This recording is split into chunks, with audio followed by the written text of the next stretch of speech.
What up, y'all? And welcome back to another episode of the What's Up Brodey podcast. This episode, we had Joel Holloway on.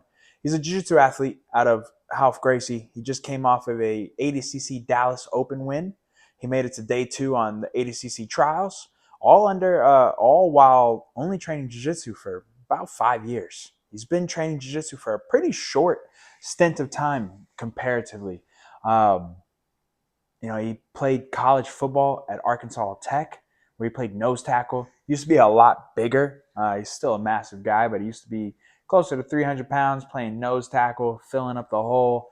So he's super athletic, super strong, and that's translated well into jiu-jitsu. He's been catching on quick. He's getting really good quick. I do think that he can go as far as he would like in this sport. So it was super fun to sit down with him, hear his story and his journey into jiu-jitsu. It's actually a pretty fun one and kind of a unique one. And so I thought that was pretty funny. But nonetheless, I enjoyed the episode. He is infamously known for his Instagram stories. So if you're not following him already on Instagram, make sure you go follow him at Joel the Grappler. His Instagram stories will have you dying or weirded out. I think that's the goal. So go follow him. As always, we have shirts. Shirts are for sale. They're $25. I'm happy to drop one off to you. You can come pick it up or I can ship it out. Redmond Relight, that's actually the shirt we have on right now. That's one of our partners. They sell a plethora of things, guys. Salt, toothpaste, protein powder, electrolytes, pre-workouts, face masks, the whole 9 yards, man. They sell a ton of great products with high quality ingredients. I'm a huge fan. I've been using their products for over 5 years. Well before I was a partner with them, I'm super grateful that I get to help promote their products because it's a product that I use a ton. You can use code Brodey to get 15% off at checkout, as well as there's a link in my Instagram bio that will apply the discount for you automatically. So feel free to click that link. The discount will automatically be applied at checkout. Another partner is Milt Usos. I can go on and on about this one for a long time. My back, my face, just my skin in general, 100 times better. I just had Ali Wolski on yesterday at the time of filming this intro, and we were just talking about just how people think we're lying when we talk about how much our skin cleared up and how quickly it did. But we're just not. It's fantastic. So check out their products. It's specifically to not only repair the skin barrier, but also protect you from staph, ringworm, so antifungal and antibacterial, while repairing your skin and clearing up acne. There's no other product like this. It's fantastic. So use code Jordan for 15% off. There is a link in my bio as well to take you directly to the website, but you still have to put in code Jordan there to get 15% off. So throw that code in there, get a discount, get started, start repairing your skin. And yeah, hope y'all enjoyed the episode, and we'll see you next week. Thank you. You ready? Let's do it. Let's talk some shit. All right. 1, 2, 3. Woo! Woo! Joel. What's up? That was very loud. Guys.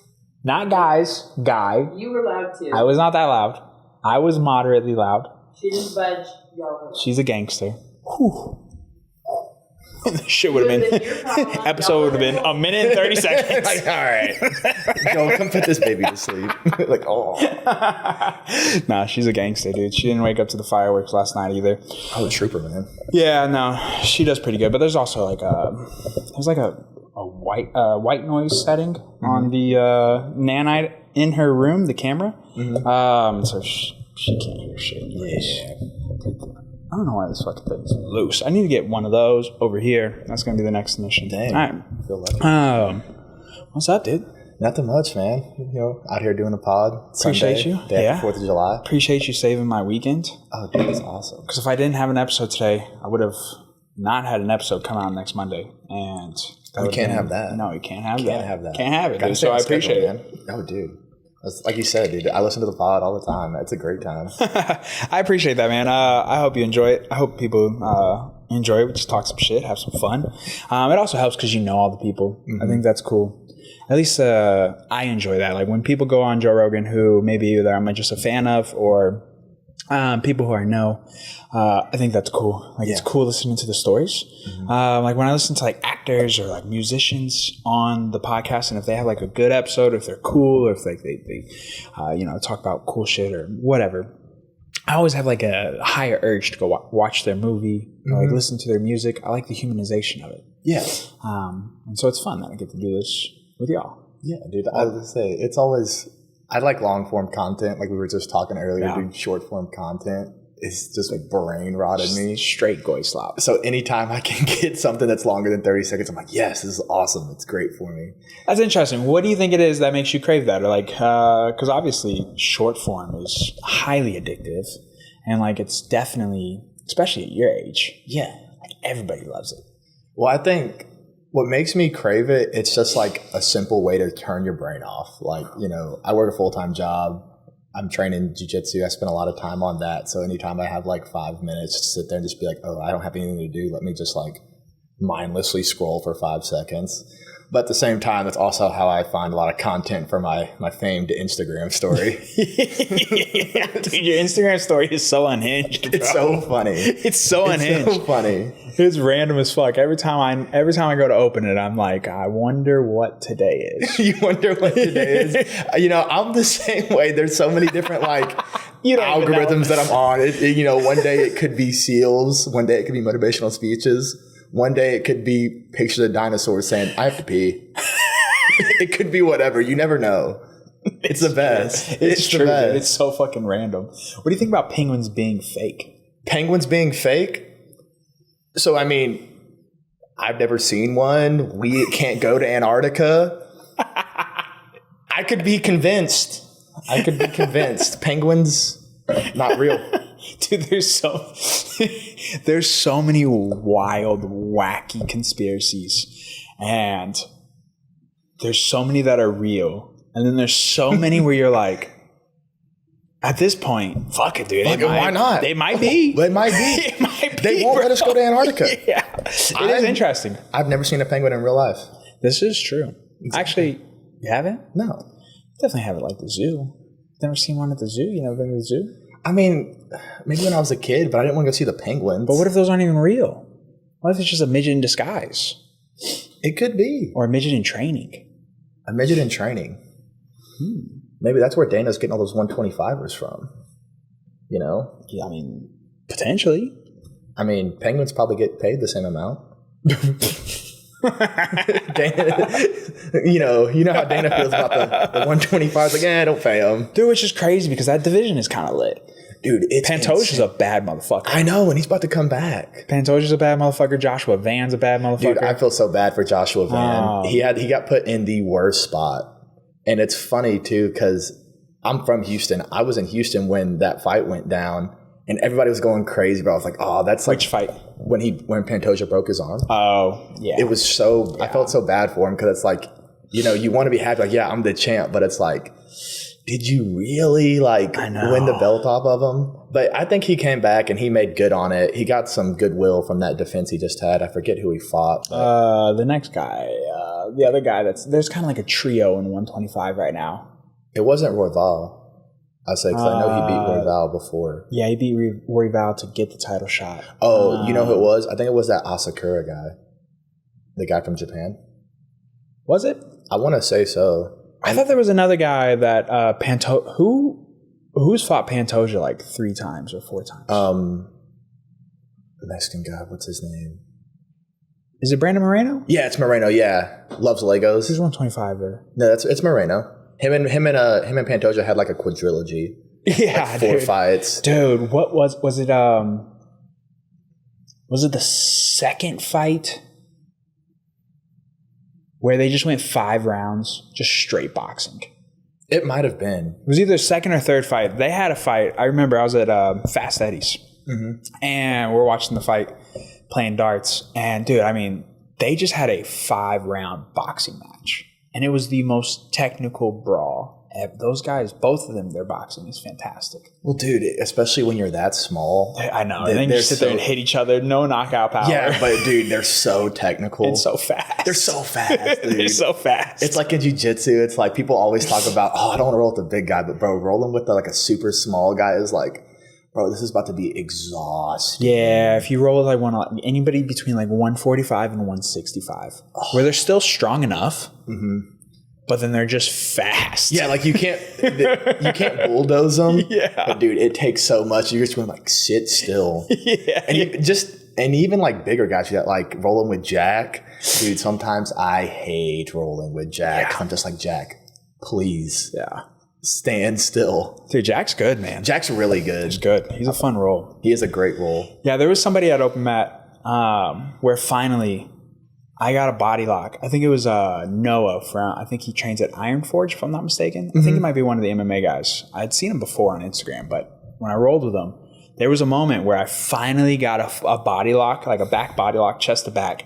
And I swear, dude, I was just squeezing this body. Yeah, I was like, no. And I was like, Stop. you're not going nowhere else no more. Like I was just so grateful to finally have this body lock. And then I felt bad because I probably outweighed him by like 60 pounds, 40, 50 pounds. But dude, I was like, shit, let me catch you. It's too late, buddy. You're by.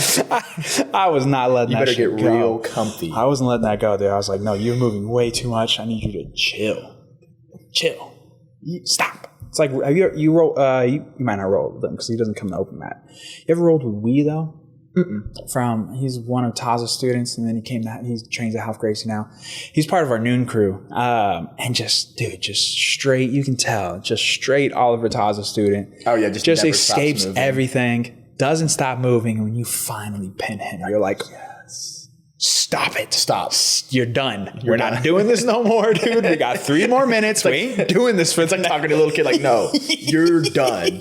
You're going to sit still, and we're going to sit here in this backside control for 10 minutes. Bro, that's literally what it feels like. You spend the first 3 minutes just hoping to hold him down in something. And then if you finally, by the grace of God, if you do pin him, you're like, stop it.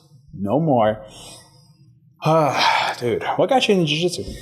Man, so it's a super funny story on how I got into jiu-jitsu. So I did martial arts for a long time growing up as a kid. I did Tang Sudo, so traditional martial arts background. And so I'd always kind of been in the UFC. What is that like? What is Tang Sudo? It's karate.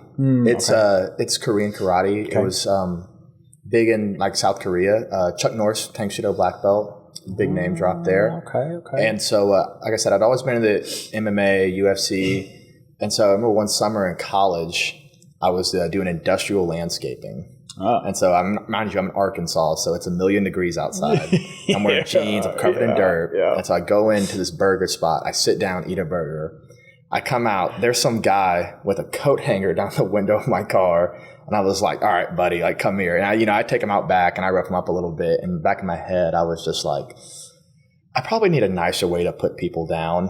What was your go-to? What'd you do? Grabbed him by because this is when I was playing football, so I was like 300 pounds. I mean, this guy was maybe $140, and I had this little car, so he probably wasn't thinking, oh, here's this giant man coming out. Oh, this is your car? Wrong car. Yeah, and so I take him out back. I rough him up. I grab him by the collar, punch him in the mouth a few times, and I was like, I didn't feel great about it because I was like, that kid probably needed something if he's, breaking into cars. Where I was like, hey, wrong car, buddy. Like, pick somebody else. And so I had a ton of money in my pocket, and there was this gym, and I just walked in there, and 5 years later, here I am. No shit. Yeah, it's crazy. What was the time frame between beating this dude up and going into the gym? Maybe a week, because the next week it was like pouring down rain, and so landscapers, we're not going to work in the rain. So I was like, no, like why not? What's the worst that could happen? And I got rolled up by this guy named John Brashear, judo jiu-jitsu black belt. Yeah, that'll do it. No mercy, zero, none. Just fucked your life up. Dude, like I know we all say be nice to the white belts and the new guys. I got zero of that. I got no empathy. They were like, dude, you're massive. Yeah. We got to get our licks in while we can. 100%. Dude, I would do the same thing in Muay Thai. We had this guy come in. His name's Uzi. Just specimen of a fucking human being, dude. Just incredible athlete. He's probably like 6'1", 230, 240, just jacked, shredded. Just chiseled. And it's like, bro, while you're new, I'm gonna beat the fuck out of you. It's like, Because I only got so long of this. I got about a year. Yeah, because once you start like actually knowing what the fuck you're gonna do, this is not gonna be fun for anybody. Anybody. So it's like, if I'm gonna teach you how to kill me, I'm gonna kill you first. Yeah. And so I'm gonna get my licks in. No, it's funny. We talk about the whole what do you do with new people? I think there's definitely a balance. I don't think you I don't think you break them or hurt them. But I also think, at least me, I don't know how you feel about this, but like, at least for me, it's like, dude, if you let me work too much or something, like you sweep somebody your first day or something, like I personally would be like, do I really want to come back here? You just like, that's what I just did to you on my first day? And even if they were letting you work, the human ego doesn't recognize that, especially not your first week, first day. You're going to be like, oh, look at this fucking dude. Yeah, there's definitely a balance. No, I need that ass whooping. Yeah. I need to know what is then possible. Like, how good can I get here? Oh, this good. All right, cool. Exactly. Sign me up. Yeah, I mean, that's what I liked about it. Like, if I walked in and my first day, I was beating the crap out of everybody.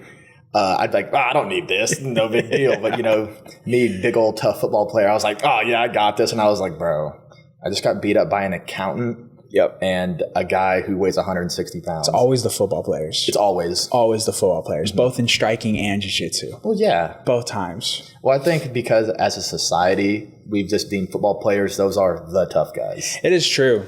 It is interesting. It's quite interesting. Because then you watch Michael Beasley and Lance Stevenson, basketball players, but you watch them do that. Did you see the highlights of them with the MMA fight that Johnny Manziel, the card that Johnny Manziel I saw Johnny's fight. I didn't see Michael Beasley's fight. Bro, completely throws all of that out the window, bro. They looked awful. Like, Johnny Manziel looked terrible. Oh, I saw him with his shirt off, and I was like, oh, Johnny, put the shirt on, dude. Like, all soft. I'm like, oh, dude. But, dude, he looked, just like hit zero hands. No wrestling, no. Okay. And so then you see firsthand, like, oh, it just doesn't just translate like that. And you see Lance Stevenson and Michael Beasley, they fight, and Michael Beasley taps to a choke that just not there. Just should never happen. And it's like, oh yeah, dude, it doesn't matter. NBA, NFL, it doesn't matter. It doesn't matter. You're an athlete, but it's, like I said, dude, I got beat up by a guy who was an accountant, and I was, in my prime. I was, benching 400 pounds, squat 600 pounds, 4.840. I was all the athletic attributes. I had all of those, and it wasn't even close. Yeah. All that means it's going to be really tough for about a minute and a half, 2 minutes. Yeah. Oh. And then after that, dude, they're going to play with you. Oh, dude. That's one thing that I always tell anytime there's a big guy in the gym, like, hey, bro, slow down, because 5 minutes is a lot longer than you think it is. Especially when you're new, bro. Oh, when you're new and you have no concept. It sucks. Because even now, like when I roll with Dan, I have to like check the clock. I'm like, all right, I have to pace myself, because if I get tired, it's going to be miserable. It's the worst. It's the worst. It's terrible. I refuse, bro. I ain't rolling. I ain't doing it no more. Dude, motherfuckers are too big. Dude, I used to go to that night class and like, it's like dodging bombs. Like 300 pounds, 330, 340. No. Dude, he brought Ty. No. Have you met Leave Ty? me alone. I have not. I was there when he was there, because the first day I came in the house was when they were doing that sandbag challenge. Mm-hmm. That was the very first day that I was at Ralph Gracie. And Ty was there. But I'll never forget, and I've told this story ad nausea, but there was a guy that walked in, bro. I swear to God, he had to have been at least 7'2", 340 with abs and was a purple belt. Should be illegal. That shouldn't be allowed. You shouldn't be allowed to train. There should be limits. There should be. There should be limits. If you're bigger than me, you don't get to train. Yeah, I want to be the big like guy. Like Ty, bro. Like, what? Who? What? No. It's wrong. You shouldn't be able to. Well, and it's funny because we were talking earlier about people who can't sit still during rolling. When I rolled with Ty, that's exactly what I was doing. I was like, stay away. If you let him settle, what are you going to do? If he gets a mean crossface, you're in jail. He's just going to pin you, bro. You're in jail. Yeah. You're in pin jail. Imagine he gets a Dagestani. No, dude. I remember when I first moved to Austin, one of the first like super high level guys I rolled was Mark McQueen. He's on next week. He's on next week. Dude. Yeah. He has the Dagestani handcuff of doom and despair. Dude. It is insane. Oh, God. I can only imagine. Yeah, well, and it's freaky for me because, like, I'm a strong guy. Yeah. Like, people are like, oh, yeah, Joel's pretty strong. Yeah. Dude, when I grab him, I'm just like, ooh. Dude. I don't like it. There's levels to everything. Everything. It's insane. There's always a bigger fish. It's crazy, bro. I rolled with this guy. He was just dropping in. It was one of the night classes. He couldn't have been any bigger than like 165, soaking wet. Mm-hmm. Strongest human I've felt. I was like, what the fuck is this, dude? And then it's like rolling with Abe. His gravity. He's so dense. He's so dense. It doesn't make, when he's on top of you, it doesn't make sense that we're almost the same size. It's like, no, we're not. How? How is this working? Do I feel like this? I doubt it. There's no way. There's no way, bro. Like, he's too dense. Dude, his bones are different. I tell him that all the time. Because he'll just be smashing me and I'll just be talking shit the whole time. I'm like, this is all you got, Abe? He's like, come on. I'm not moving. I'm not going anywhere. Not anywhere quick, at least. And I'm just like, fine, I'm just going to just talk shit, dude. That's just be smacking each other. That's the best. You got to rage bait the guys better than you. Oh, that's all you got? Yeah. Get them angry, make a mistake. There's no physical victory, but a mental victory is there. Yeah. Hey, sometimes that's all you got to do. Hey, I do it to Dan. Fighting is so much mental, too. Oh, 100%. Especially in striking. Oh, yeah. I've noticed if you just walk people down and you just don't make you don't give them any credit, no facial expression, no nothing. They can hit you as hard as they want, and you just never react to it. Slowly, those punches get softer. Yeah, it breaks them down. And softer, bro. Throwing them hard. They're like, why is he? Stay away from me. And then you're like, then they start second guessing it, and they're like, dude, am I even hitting this guy hard? Like, can I even fight? Can I even hit hard? And then by the time those thoughts come in, bing, bing, bing, you start that negative internal monologue. And you're like, I mean, hey, that happened to Ilya. Yeah, it's true. 100% what happened to him. Dude, those body shots.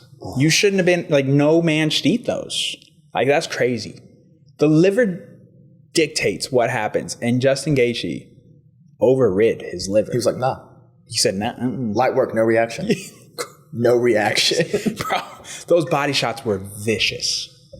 Dude, vicious. And coming from a guy like Ilya who's so compact and so explosive, and they weren't even close either. He was like all the way, like body was all the way open. Yeah, I mean we're talking he's not grazing the elbow. Straight flesh. Yeah. Boom. I mean, all four knuckles right on the liver. Yeah, bro. He did drop him, but the fact that Justin was able to recover was insane. That card was crazy. It was. I can't believe they pulled it off. If you would have told me even a year ago when they were like first started talking about it, I was like, they're not going to do that. They pulled it off. They did pull it off. They pulled it off. The shit was lit. And the only thing bad about it was it was on a Sunday. So late. I know. And I was so late. At least they only did like 7 fights. If they did a full card. Dude. Oh, man. We did that live stream and like 3/4 of the way in, I was like, holy shit, dude. I ain't going to make it. I'm like, fucking fun. If it wasn't all knockouts, like I would have went to bed. Yeah. They structured it well because I think the first few fights were kind of set up for some of the guys to win. Like a little bit. The Hokit fight. I love Derek Lewis. Yeah. Like I said, he's a Houston boy, but I was like, Hokit's going to. He's too fast, too athletic, too quick, too young. And Derek Lewis is just, he's getting old. Yeah, he's getting old. He's getting up there. But nah, Hokit was fun to watch. Sean O'Malley was a great watch. Yep. First fight, Diego Lopez, great way to start the card. Yeah, because dude, who did he fight? Dang, what was that guy's name? Fuck, dude. The guy he fought, no slouch. He boxed his ass off. No, it was Steve Garcia. Yeah, it was Steve Garcia. Dude, he came out and was putting the paws on Diego. Was putting the paws on Diego, and I was like, "Oh shit, dude!" My parlay was looking bad there. Right off the bat, dude. You were like, "What's going on?" Dude, he was putting the paws on that man, and for a second there, I was like, "Oh shit!" Like, ooh, this is not the way I think it is. Diego turned it around. Hey man, that's the fight game though. Dude, Diego's fight camp was cool. Yeah, he was doing some YouTube videos, and he was staying at, I guess, the Oklahoma State wrestling coach has a huge ranch. In Stillwater. Yeah. Yeah, I saw that. I was following along with that. Dude, he's freaking in a barn, living in the barn of this guy's ranch with a full octagon in there. Dude, it was sick. Brought his whole team, had a chef, and was just spent his whole camp in the middle of nowhere. That's dope. That's the way to do it, though. Marvin Hagler style, bro. That's the way to do it, though. If You I know were about Marvin Hagler? Marvelous Marvin Hagler from Cape Cod, that guy, bro. He would go up there every fight camp by him, just out there by himself, just running in the snow, screaming war. Dude. Those guys were built different. It was a different time. Bring back 80s boxing. It was a different time, back bro. 80s They were boxing, trying to kill each other. Oh, Some yeah. people did. They did kill each other. People That's why they died. that's why they got rid of 15 rounders. Dude. They used to go, what's crazy is they used to do no round limits. They used to do like 100-round matches, like nonsense. Like nonsense. Stuff that would never fly today. It's just nonsense, bro. Boxing commission's like, hey, let's stop all that. Yeah. Like, There's got to be a line, bro. There's a line between tough and just being stupid, dude. very thin line. Unnecessary. Very It is a thin line. It is a thin line. But dude, sometimes it's just like, all right, come on, 20, 30 rounds. Like, what are we doing now? 10, Yeah, like, what 10, 12 rounds, beat the shit out of each other. And Who's going to sit there and watch that? I guess maybe back in the Depression days, like, maybe had nothing else to do. Go sit on the farm. Watch These two guys beat the crap out Their of each attention other. spans were different. Very true. You know, like that was exciting. Well, yeah, if you've never seen something like that before, I would assume so. Well, also just that. I mean, like, what else were they doing? It's not like they didn't have short form content. They didn't have short form content. Instagram. They didn't have reels. Or how these guys make it with no Instagram reels. Dude, I mean, How are they saying? they were probably living great. They probably were. Living great. They had a farm. I mean, besides Cows, like the chickens, goats. the E. coli and polio and all that other stuff. Yeah, flesh wound. I mean, freaking. Once they started figuring out, washing hands and stuff like that, a lot of that stuff didn't matter no more. Really? Yeah. You think? Yeah. So polio. Polio was decreasing before the vaccine came out. Was it really?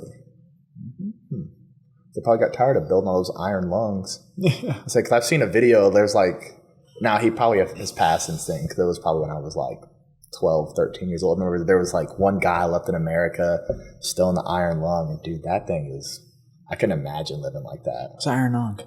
What's the iron lung? What is that? So it's this giant chamber they put your body in, and it compresses and decompresses your lungs for you. And you almost have to like live in it. Whoa. It's awful. Yeah, you're like laying on your back. It's brutal, dude. I couldn't imagine Interesting. living life like that. Yeah, why were they in that? Because, now I may be mistaken because I haven't done a ton of research into polio lately, but like you said, it compresses and decompresses your lungs for you. So it's basically a giant machine that is your lungs for you, because they were having problems. When you had polio, you couldn't breathe as well. Interesting. So, they just stick them in there Stuck you in face that. down. Yeah, I mean, like literally, you're like laying on your back. Imagine laying on a massage table, and from your neck down, you're just in this machine, and you're just like, okay, well, got to breathe now. So, I mean, shit, it might decompress your back. You might feel good, a little few pops. I've seen that inversion table you got back there. I wish I still had one of those, dude. Yeah, my back is fucked. Dude, mine was too. I had back surgery when I was 17. Damn. Yep. L4, L5, L5, S1. Really? Yeah. That's where mine is, L5S1. Dude, it sucks. Yeah. I got stem cells. Did you It really? helped. But, I mean, it definitely doesn't flare up nearly as bad, but I have to lift to do it. I get lazy and I stop lifting, and then that's when I really start to hurt. Well, see, for the longest time, I was on the train of like, you know what? I don't want to touch it. I'm just going to stretch and stay away from things that make it feel bad. But I actually started feeling a lot better when I started training both ends of my spine, like my lower back and my neck. I think that's something that gets lost on people, is that if you train those muscles, they're going to be stronger. Yeah. Yeah. Someone put it, I was in physical therapy, and I don't remember exactly who said it, but one of them said something along the lines of like, if something hurts, it's usually like a weakness. Like it's usually, there's something around it that needs to be better stabilized or strengthened. And man, it's true. Like anytime something hurts, focus on just rehabbing it, strengthening it, and it just starts to feel better. Yeah, I mean, it's you can't run away from your problems. Yeah, you can't. Yeah, like you can't just avoid it. Like you can't just just not work it because it hurts. Because in reality, it's hurting, and oftentimes too, like what's hurting is not. It's what's overcompensating. It's not what's the actual issue. Right? Like your back hurts usually because something else, like whether it's your quad or your hips or your lats or whatever, is all tugging in a different direction. And so your back is trying to keep everything stable. And that's why your back hurts. Yeah. And it's like knees hurt because quads and calves and feet. It all works together. Yeah, man. It's one big chain. It is. It is. And once you start thinking of it that way, I feel like it's a lot easier to stay in better shape, stay healthier. I would say avoid injuries, but I can't. That just doesn't work for me. Part of life. Dude, it happens. Yeah, dude, both shoulders. This one's bad. Ethan did this one from an arm bar. Little Ethan. Mm-hmm. Completely blew it out. Never been the same. Slamming Ethan through the crust of the earth on Tuesday. Yeah. But hey, come here, son. Yeah. It was from an arm bar. Exactly how he was explaining how he almost got his shoulder popped in that arm bar that he was talking about on Saturday or on Friday. Did it to you. Took you out, man. He did, dude. He sat back as I was here. And I was trying to hitchhike as he sat back and just went pop. Just like a gunshot in my ear, and just couldn't lift my arm. She had to come get me from class. Like I couldn't move it. Couldn't move it right here at all. Yeah, I was just stuck. And I just she had to wash my hair for me. It was just like here. Oh, she had to wash your hair? I was just stuck. Like it literally couldn't move.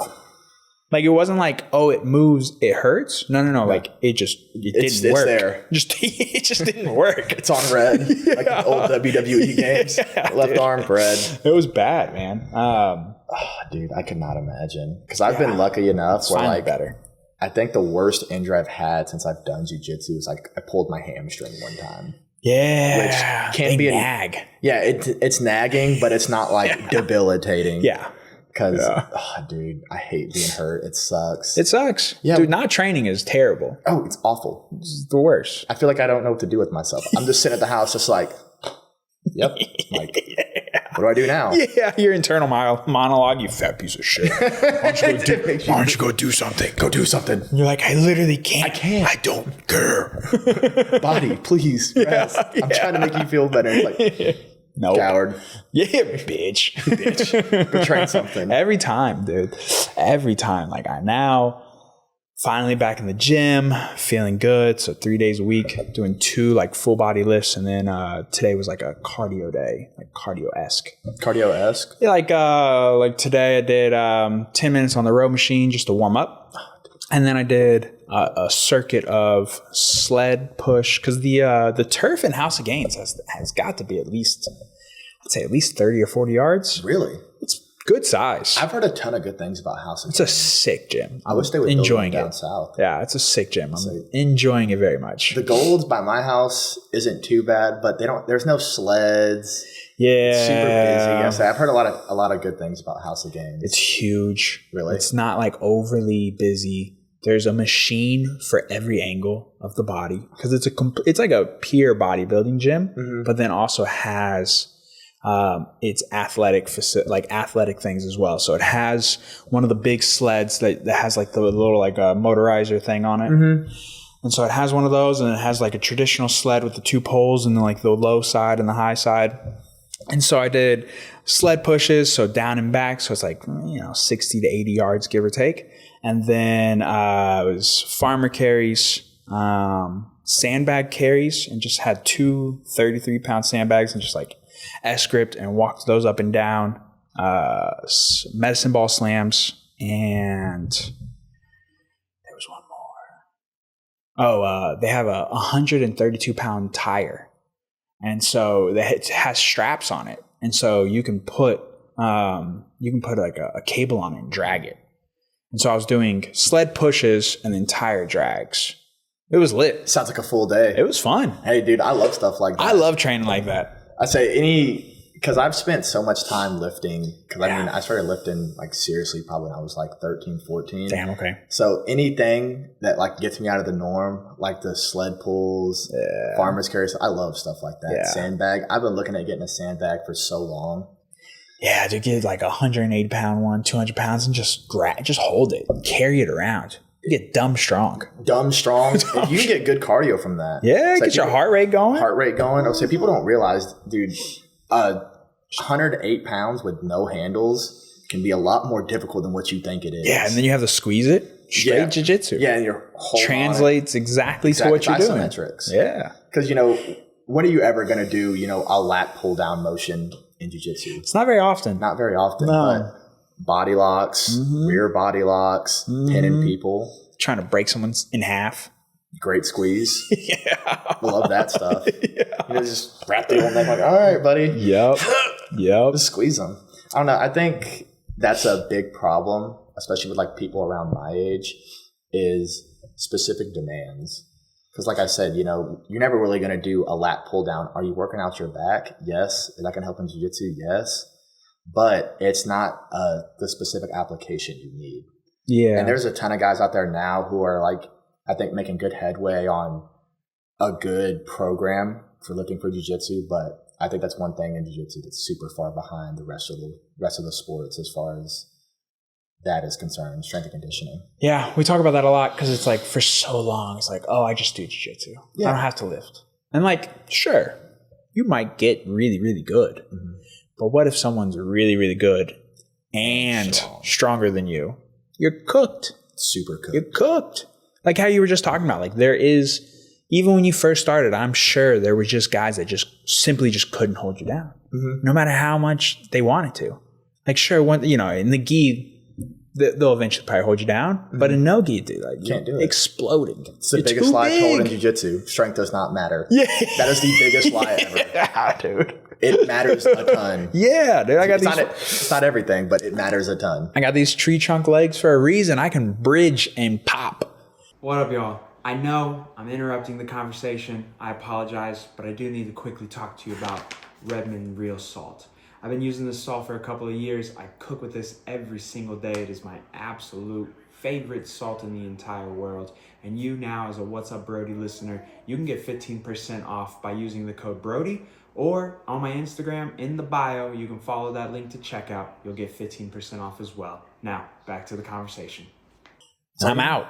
Like, it's hard to hold me down. It's like, I got big legs. They can't hold you down. They can't do anything to you. Can't rape you. Can't. No, impossible. Can't do it. Can't let one man hold you down. No, because two. We all know the Justin Gaethje quote. Yeah. Play that in your mind. Like, all right, let me go watch some pin escapes and do some squats. Yeah. Be good for you. Yeah, dude, so I'm glad it's starting to come around. I think the Kingsway boys do a very good job of lifting and like including it in their training. I think Simple Man, they do a lot of them lift as well. So you see it starting to grow more and more in the sport as the sport becomes more professional. Mm-hmm. But yeah, it's like, people still think like, oh, the air bike's a waste of time in jiu-jitsu. It's like, dude. No, it is not. Just like, I guess I can't. I was talking to Andrew about this last week. I was like, dude, I couldn't fathom that mindset. Like, if you're trying to do this for a profession, if you're trying to make money from this, why wouldn't you do anything that would potentially give you any slight advantage? There's so many really good athletes now in jiu-jitsu and trying to compete in jiu-jitsu for money. And so if you're not training like that, they're gonna lap you. They're gonna take over. I 100% agree. Especially because even if you look at like high-level competitions before we've really made these steps in strength and conditioning, they're decided by the smallest of margins. Yeah. So if you're a real professional like you say you are, why would you not take any little leg up you can? Yeah.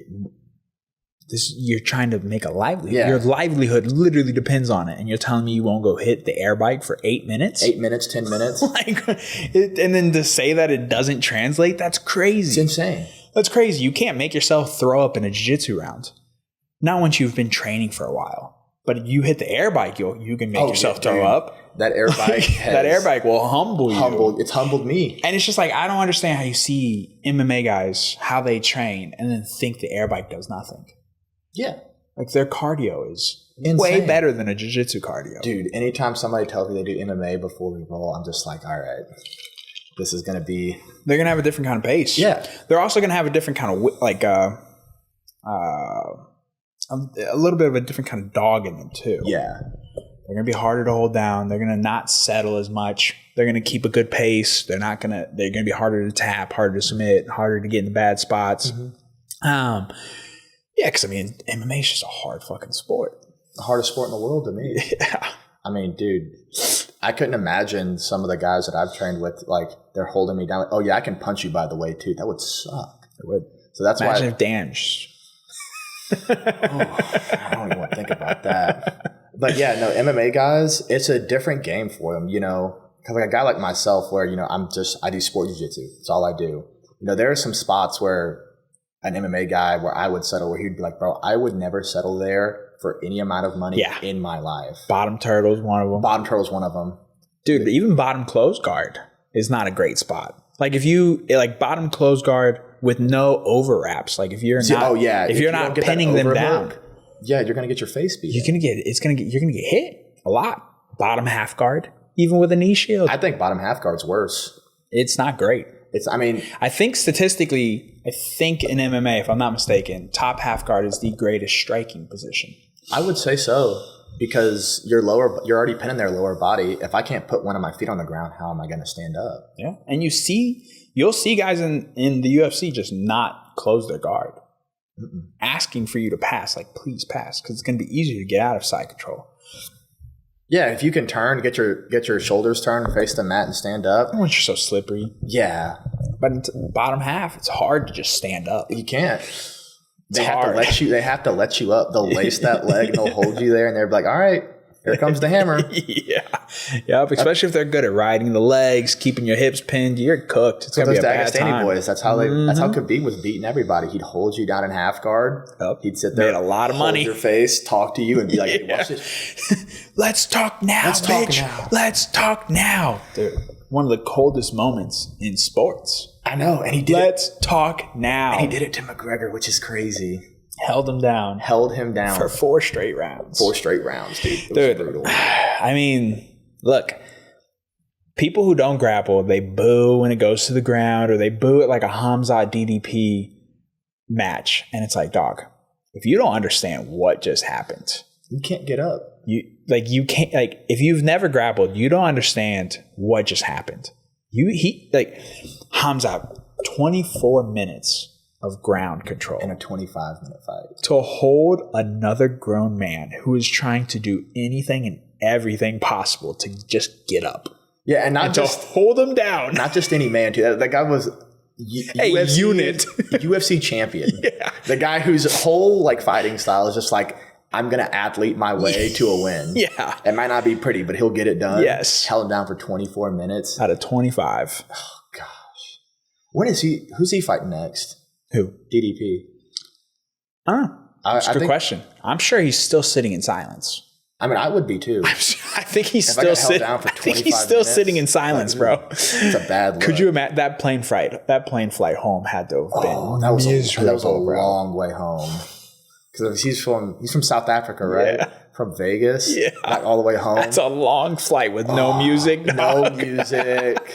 Not even looking at your phone. No, dude, I could not imagine. Nope. Just looking at your phone. People get knocked out all the time, and then you're like, man, he caught me. Yeah. Puncher's chance, whatever. Capping anybody. To get held down for 24 out of 25 minutes, it's not by chance. There's no flukes. There's no luck. No flukes. Zero. You can't. You just got beat. There is no set. You're not going and having a good time afterwards, being like, hey man, good fight. Good fight. Let's go get a drink. No, not after an ass whooping like that, bro. You're It was brutal. And he was talking so much mess beforehand too. Bro. Got to eat those words.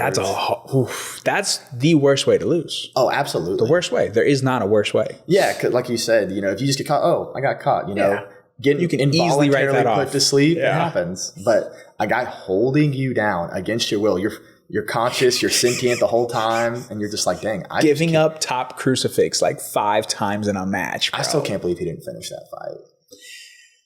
Yeah, I don't know. I don't know I don't know. Like, Khamzat is so good, but there's something there where he's on or he's off. Like, the Sean Strickland fight is so weird because he pulled guard in the second round. Yeah, I thought that was quite strange. He pulled guard. I think a lot of that, too, was kind of similar to what happened at Ilya, where he was like, I'm going to finish this guy fairly quickly. And then when he didn't, he was like, oh, I've expended all of my energy. And the other thing is, too, is Strickland, he's just wonky. his distance management is fantastic. It is. It's great. He spars more than anybody and gets hit less than anybody. I guess they had put a mouthpiece on him that tracked how much he took, like how many punches he took. And they tracked him while sparring. And pretty much all he does is just like straight spars. And they said he got hit less than anybody else that they tracked. And all he does is spar. His distance management is almost perfect. He knows exactly where he is the whole time. Except for the Alex Pereira fight. He walked him down Except like a man. for the Alex Pereira fight. That's what I'll give Sean Strickland. He will walk people down. He did lose to Alex Pereira, but hey, he walked him down like a man. Yep. Hey, I got knocked out in my last Muay Thai fight, but I walked that man down for the entire 36 seconds. More power to you. Walked him down, bro. Like, and he was just a unit of a dude, bro. What did he get you with? A head kick. Head kick? Dude. Yeah. Oh, I'm so glad I don't He strike. jumped into that motherfucker. He sent his whole soul behind it. And then afterwards was like, why do you hit so hard? I was like, bitch, what? It's like, dude, fuck you. What do you mean? Why do I hit so hard, dog? Don't patronize me. What's wrong with you? That's the word. Dude, he sent his whole soul in that kick. Because I had hit him right off. I mean, the fight was literally only 36 seconds. But I hit him with 2 knees where I felt like I touched his spine. Like, I went straight through his abdominal. And, like, I mean. From a clinch? Yeah, dude. Just wham, wham. And then I think he decided that he was going to send that head kick with 1,000% and just pray that it knocked me out. Oh, dude. Still. And I think really the reason why it put me down is because I leaned into it. He set it up beautifully. It was just like Leon Edwards. Really? Yeah, he was a southpaw, and he kept hitting me with a body kick off of his 2. So he would throw a 2, and I mean he was so fast, bro. He's just insane athlete. I've only competed against dogs every time. And then my coach would be like, well, dogs get dogs. And I was like, you know what? Just one time. Can I just get... Can I get a layup? Can I just get one guy? I don't even need... Not even a layup. Can I just get one normal... Like, one average-ass dude? Like, one guy, went to college and played any sports, Yeah, just trains jiu-jitsu maybe or something. Yeah, something on the side. No, and so... yeah, he kept setting it up with the 2, and he kept launching these body kicks, and they were pretty vicious. And so he set it up, he threw the 2, or faked the 2, and then threw what I thought was going to be a body kick. So I went here, and I leaned into it, and then boom. Yeah, and so that was like, and then someone had to re-show me the fight. I was like, yeah, there was like 15 seconds of the fight that I just didn't know happened. Yeah. Was that pre or post beard? No, during the beard. I've always had the beard. You've always had the beard? While fighting? Actually, okay, that's not entirely true. I did shave the beard for a podcast episode.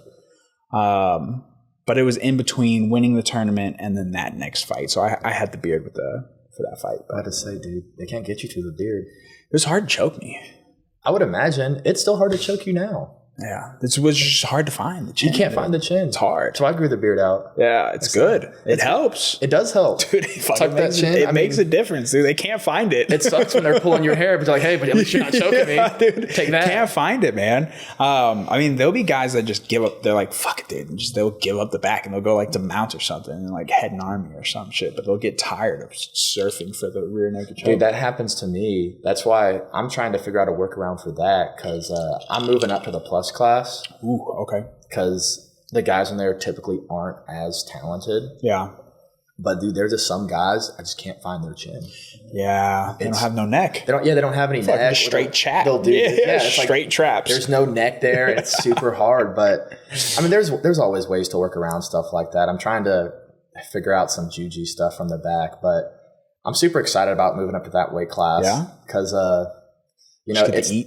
Yeah, I get to eat because leading up to trials, dude, I was always just in such a terrible mood because I walked probably like 230-ish. Yeah, okay. And then 99 kilos is 218. Yeah. Which, there are probably some people out there are like, nah, that's not a big cut at all. But it's like, dude. It's not terrible. I'm sure there could maybe have been a little bit more efficiency on your end. Mm-hmm. 12 pounds is not like the worst, but it still sucks. It's not fun. It's not fun at all. Did you water load?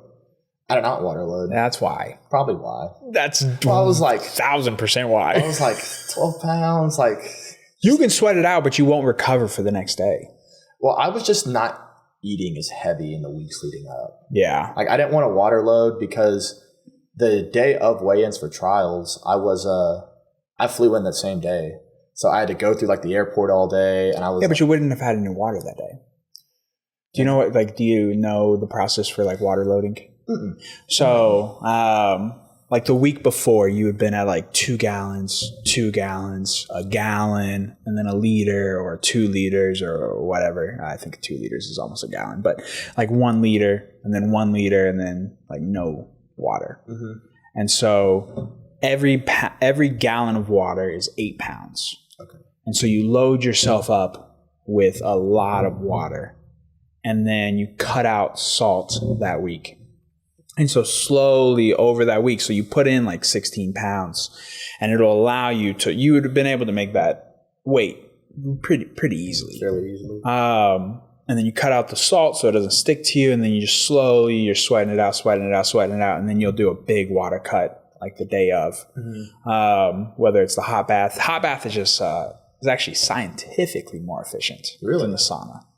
Yeah. So when you're sitting in the hot bath, there's something about the pressure of the water actually forces more water out of you. Something like that. I don't know where she went, but it's actually proven that the hot bath, there's a reason why the Dagestanians do the hot bath and not the sauna, because the hot bath is actually more efficient. So you get into the hot bath and then you'll have someone take a towel, put it in the hot water, and then drape it over your head and drape it over your knees. So anything that's out of the water, they'll take a towel, get all the water on it, make it nice and thick and heavy, and then sit it over your shoulders, over your head, and then they'll put it over your knees if your knees are sticking out in the tub or whatever.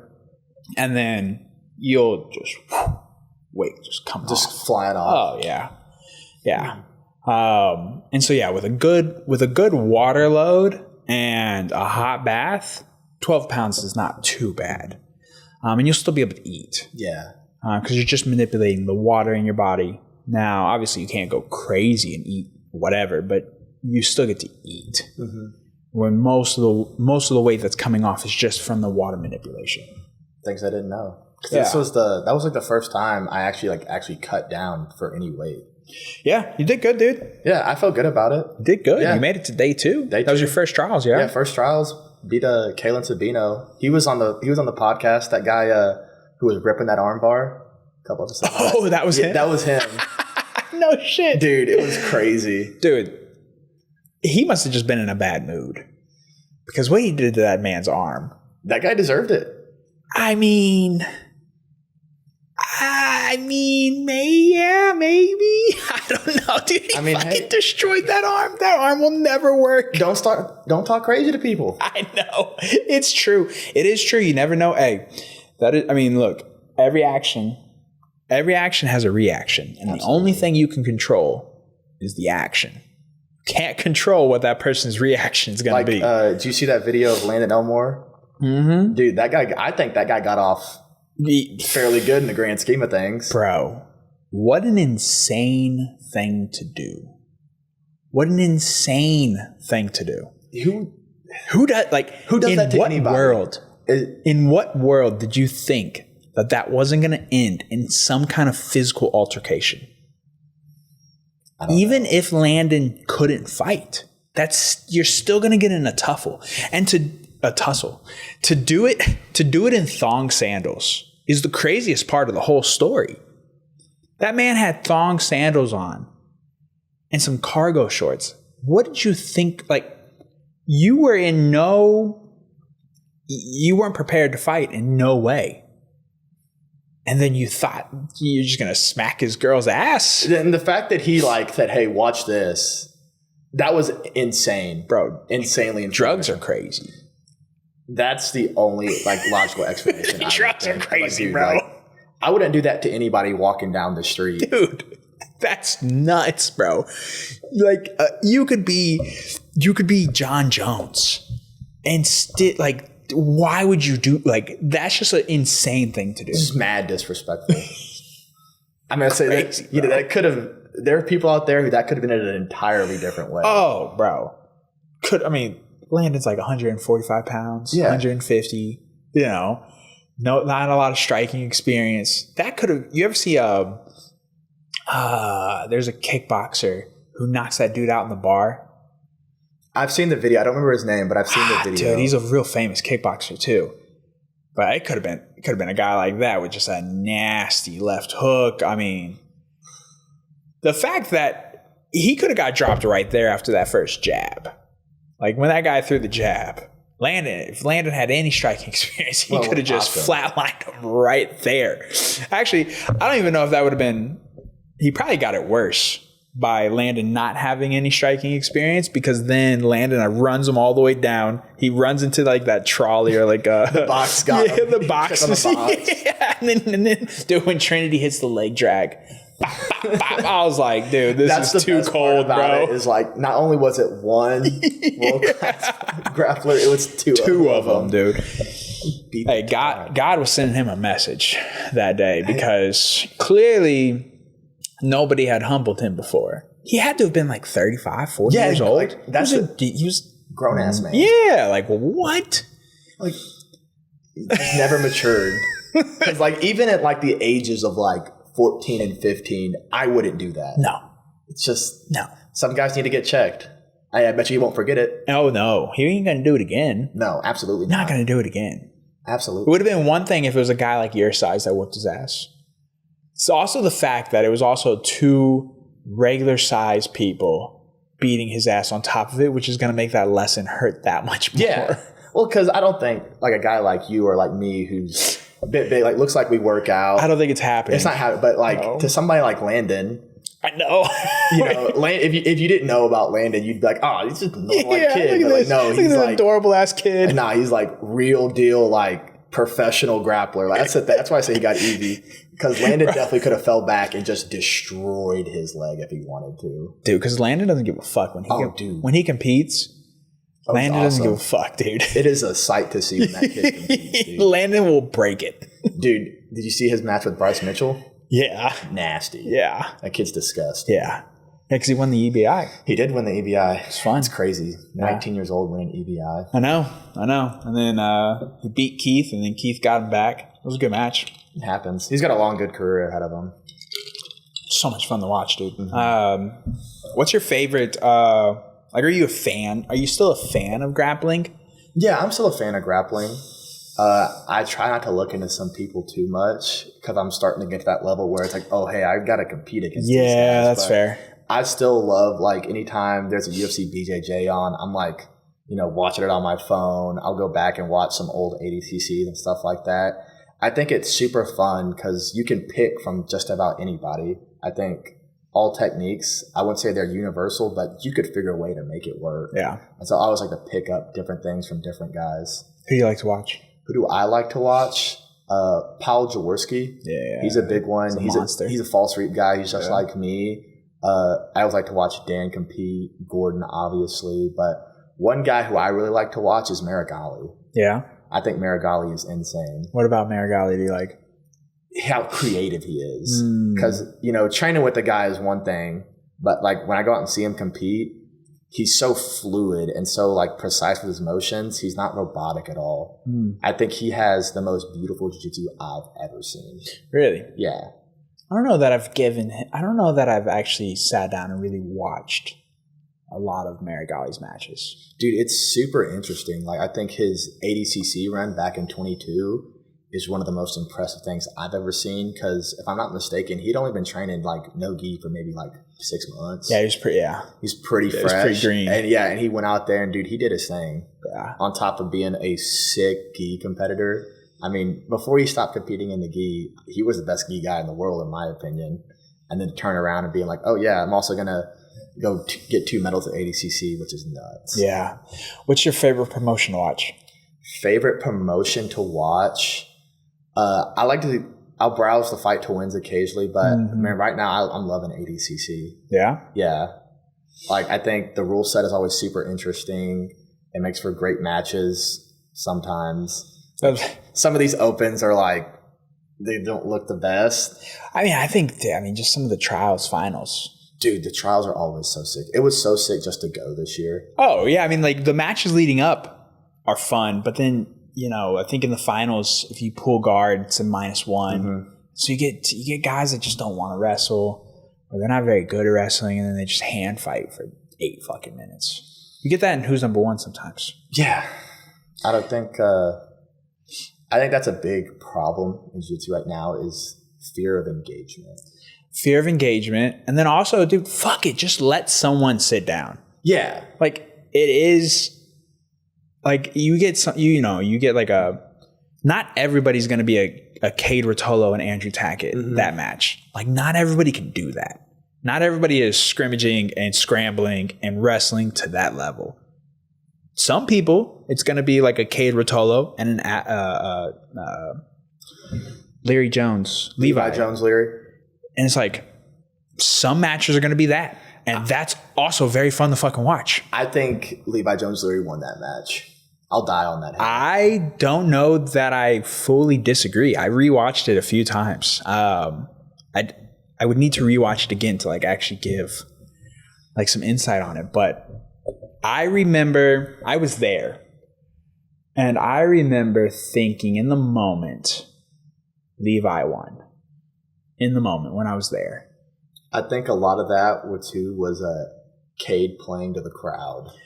I think perception. Trying to get him to stand up and like showboating it and kind of making fun of the guard pulling. But to me, that's just, you couldn't pass his guard. You couldn't pass his guard. Like, if you want him to, he's giving you what you want. Like, hey, you want to be on top? Take it.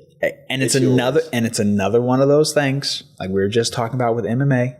And like, when you can hold somebody down for that long, it's the same thing in jiu-jitsu. If someone can retain guard the entire fucking match, that's nuts. It makes you look nuts. A little stupid. That's nuts. It is. Like, it's insane. The guy on top, it's not that necessarily he has an advantage, but he definitely has the advantage in tiring you out.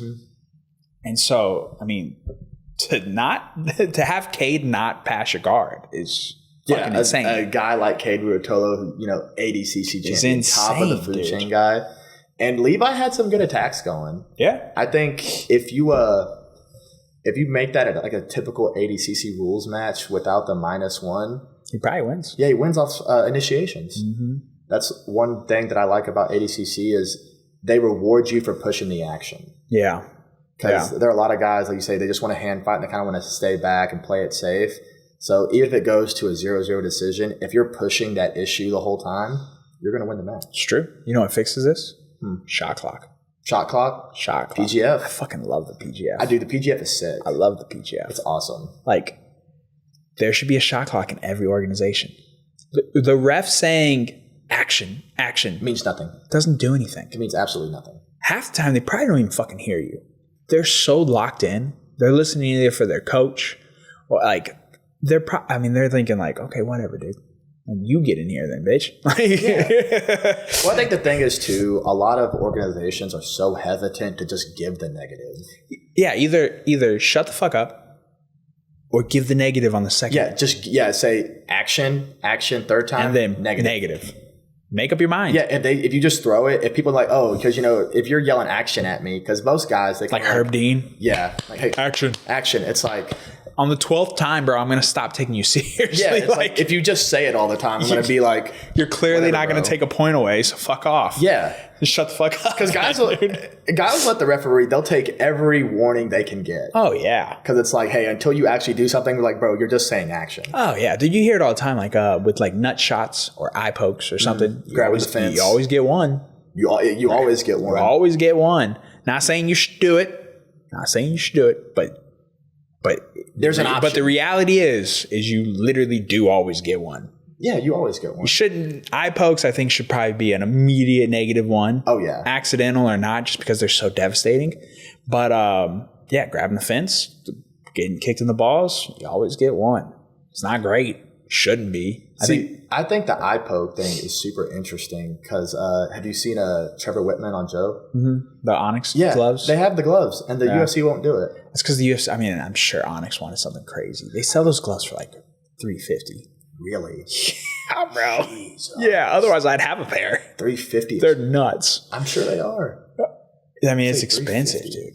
I'm not. Can't justify. Yeah, that. I don't strike, but dude, $350 on some gloves sounds pretty crazy. Yeah, I think they're definitely. I know they're more than $200. I know that for sure. I want to say they're up there. Their shin guards are expensive too, but they have built-in knee pads. It's pretty sick. They make dope gear. Really? Yeah, they make dope gear, but that's just that's a little out of my budget. Shit, dude, that'd be out of my budget. Even Fairtex is pushing it like $180 gloves or like $120 gloves. Well, I mean, dude, everything's getting more expensive nowadays. Even rash guards. Yeah. You can't get a good rash guard nowadays for less than $80. That's not true. Gold, bro. Gold is true. Gold. Dude, gold's the homies. They accept collaboration invites. Mm-hmm. They'll like your posts. They'll comment. They collaborated with me one time. Yeah, dude, they're dope. Like dude, they've collaborated with me multiple times. Really? They're cool. I fuck with gold. Ethan sold me all of his gold stuff when he switched sponsors. Really? And so I just have 10 or 12 sets of this gold stuff laying around. It's all I wear, and it's all it holds up way better than anything else. Mm-hmm. I mean, I still I have some Fuel Hunt sets that are really nice. I have some Level X black stuff that's cool, but I go back to my gold every time. It's way more comfortable. It has like the ventilations on the armpits, dude. It's fucking clutch. Because I'm a sweater, bro.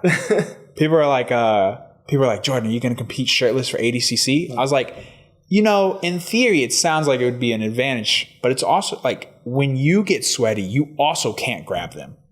It's not just a matter of like them not being able to no longer hold on to you, but you also can't hold on to them either. You're losing friction, and so are they. So it's a slippery slope. Yeah. Did you see the statistics where long sleeve rash guards is the number one highest percentage for sub rate in ADCC? I would imagine.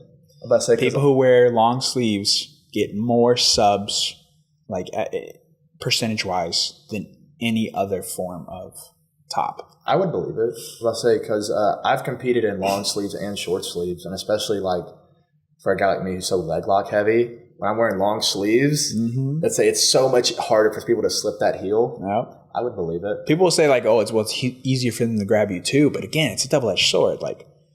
If you go shirtless, they're not grabbing onto you, but if you go to hold onto their leg, it's not happening. It's just gonna slip out. Yeah. Or if you go on for an arm bar, I'm a big arm bar guy, so if I can't hold on to it, it's not beneficial for me either. So I think I'm going long sleeves. I can get behind that. Yeah, I think I'm gonna give it a go. I like wearing long sleeve rash guards anyways. I think it feels better. See, I do, but man, I didn't get these forearm tattoos for no reason. So I want to show them off. I want to be like, yeah. I know, dude. I want to get a sleeve, but I'm too indecisive. I need to just... Well, it's not a priority right now. I just don't have the money. And a sleeve will take out of need training it. 2 weeks. I need it, though. You need it? I have to get one. Go get It's one. been something I've been talking about for a long time. And I want one... I don't know if I want one whole leg done, but I think I want cross body, one arm, one leg. Okay. Maybe. I could see the vision. But I think just one arm. One arm always looks sick. Yeah. Like one arm with a white V-neck.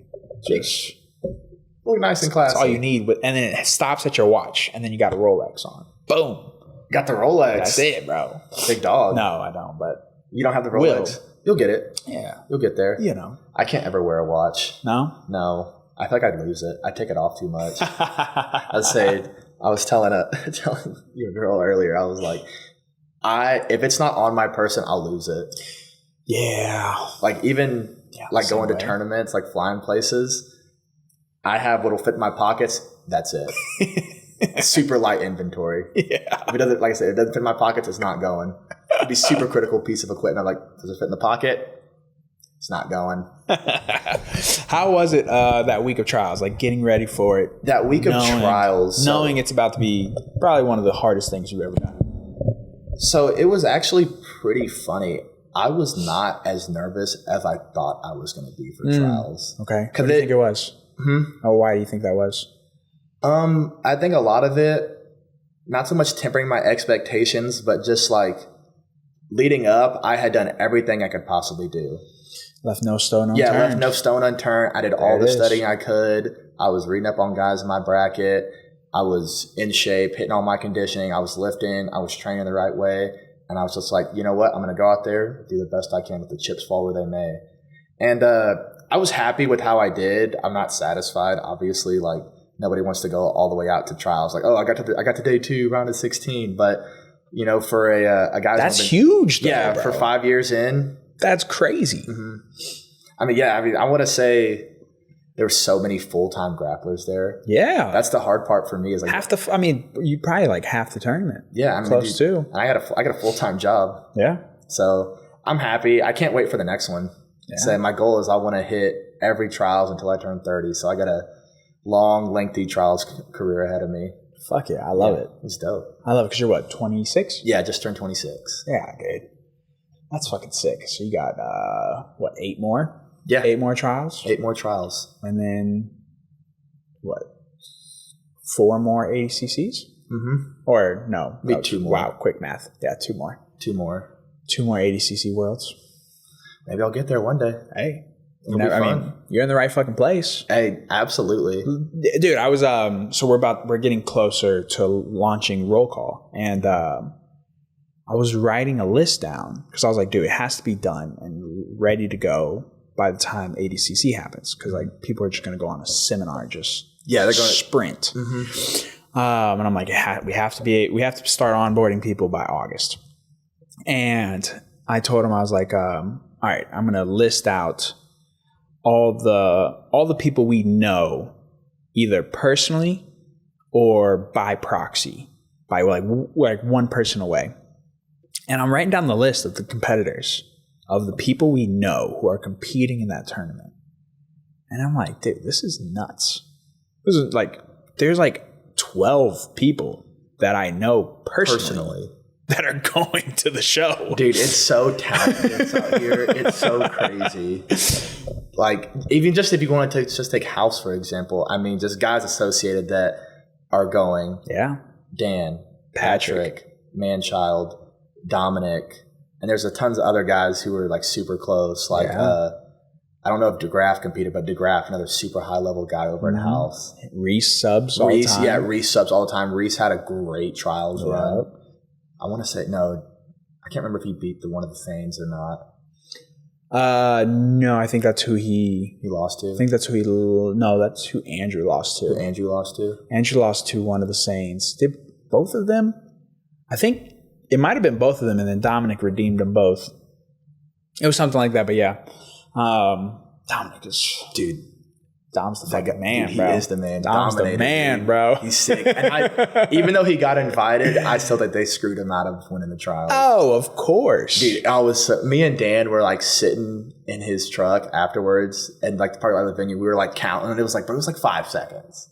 Come on. Like, you can't rip that away from somebody and then invite him. Because he had hooks in when he was still belly down. Yeah. Before he even flipped him over. Mm-hmm. He had his hooks in. He was all the way in. It was a full back take. I'd score that. Full back take. And then even if you don't even give him the back take, you got to give him the -1 because you put it in the rules. He hit the exact same foot sweep and the same move in the rules. They don't want to see young Dom come up. Dude, they're trying to hold that man down. They had to give him an invite, though. They didn't have a choice. They didn't have to. Yeah, Who else is going to give you a fire match with Dorian? Because Dorian's about. I'm excited for 66 this year. Dude, 66 and 77. It's always a banger. Is insane. It's and always 77, like to think how good the 77 bracket is without the Tackett's, Rotolos. And still, 77 is so loaded. It's so deep. Loaded, bro. Dude, I'm excited for ADCC this year. Oh, I think stoked. Yeah, well, there's going to be a lot of new names. Excited, bro. Because Gordon's not going to be there. Yep. I heard Kynan may not do it. Or no, Kynan's just doing the super fight. He's not doing his weight class. He's not. So is that official? Because I know that was like there was some talks. That's the word on the street right now. I don't think anything's official. Okay. And then I know Bodoni's not doing it either. So we'll have yes, I did see that. Yep, I did see Giancarlo. I think he's still dealing with that knee injury. I think so. But also, I mean, well, it's kind of hard to wake up when you're in silk sheets, dog. Dude, I would say that's the thing. No, he's living life. He's got his wife. He's got the gym. He's picking up archery. Like, dude, and his legacy is certified. He's living great. He's certified. He doesn't have to compete ever again. And guess what? Nobody will think any less of him. He's living great. He is.